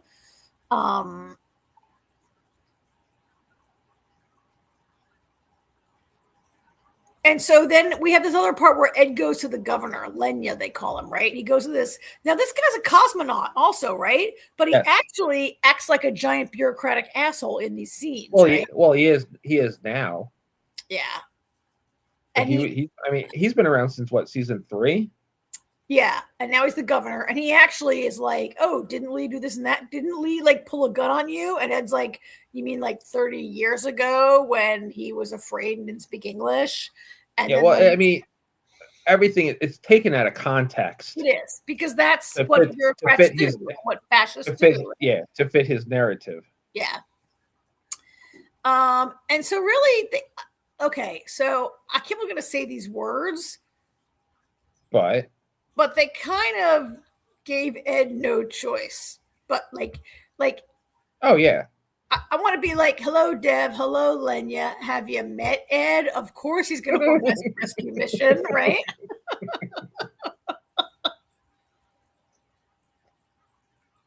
I love the rescue mission. I love that action sequence at the end. It was great, right? Oh, yeah.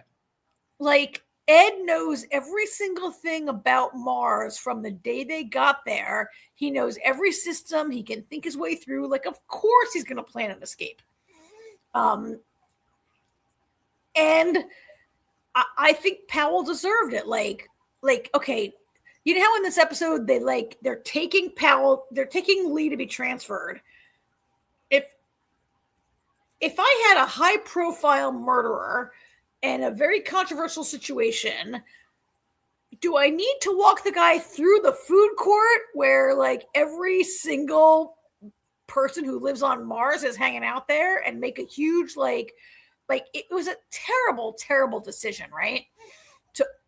I mean, I guess it just shows how Powell and the MPK don't really know what they're doing. There's never been a murder on Mars. They walk him right through the food court, and his wife is walking along behind them, crying and screaming like, "This isn't right. This isn't right. Help me!" Right?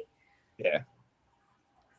That wasn't the prison break, though. That was when they were moving him to prison. But this is kind of, I mean, okay, you're right. That was right after they arrested him. Yeah, and this was kind of what like got Ed go. This is Ed's watching in this slide I have up, right? Ed's like, everybody's getting pissed off, but like, I guess where I'm going, it was a bad decision to like get the community riled up against you, right? Lee's a beloved guy. He's lived there for 30 years. It was kind of dumb. It's what gets Ed going.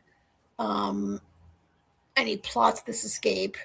I gotta say though, first Ed gets himself arrested, so they won't that let him was touch I was Ricky, just so gonna he say gets arrested. that was great. I love when they put him in the cell. They're like, you know, you're not supposed to take that off. He's like, duh. And they put him right in the cell next to the guy that he wants to talk to. I wonder if it's because those guards like they might be the only two cells. they might be.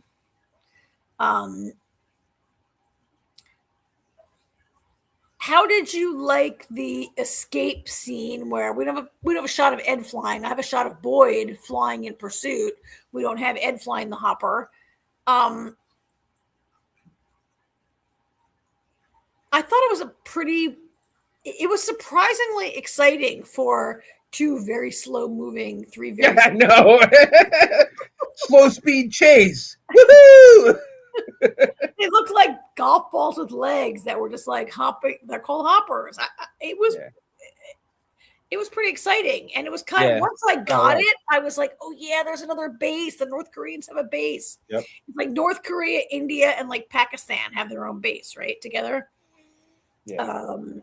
It was kind of genius to get him there so he can claim asylum with the other. And it was so great too because I hadn't really thought about it all the way through until Powell's like, don't let them get there. We don't have an extradition treaty with them. I was like, oh, that's brilliant. Same here. I didn't really get it where they were going. I'm like, how are they going to get away until he said that? Like I knew where they were going, but I didn't think about the whole extradition part. Yeah. It was pretty cool. I'm liking this character of Boyd. Probably because she's the only one that actually does anything on the show right now. Yeah, she's the only person with a brain on Mars. And also, I like Murray Enos, right? Enos. Yeah. I like her. She's a great actress. I like her. Quickly, Kelly. We have the whole Kelly thing. The Kelly thing was funny. It was funny. I don't know how she got this far in the space program by being a total doormat, and she requires Ed as Spaghetti Night to be like, hey, roll the hard 6. Why is he, like, and we had to be reminded, like, she's a co-owner of Helios. Like, Ed has never hesitated. Remember when Ed just, like, assigned himself to the moon mission? He's like, I'm in charge. I'm going. Like, Kelly, it's now 30 or 40 years later, and Kelly, 40 years later probably, and Kelly has to be reminded to do that. Like she co-owns Helios. Like just pull rank. But that's the thing. But that Kelly's not her father. She never has been. You know what I mean? Yeah. Like she doesn't like to push. Push her weight around. You know what I mean? Like that's. Yeah. She's a scientist at heart. You know what I mean? She's not. She's not an astronaut with that ego. Yeah.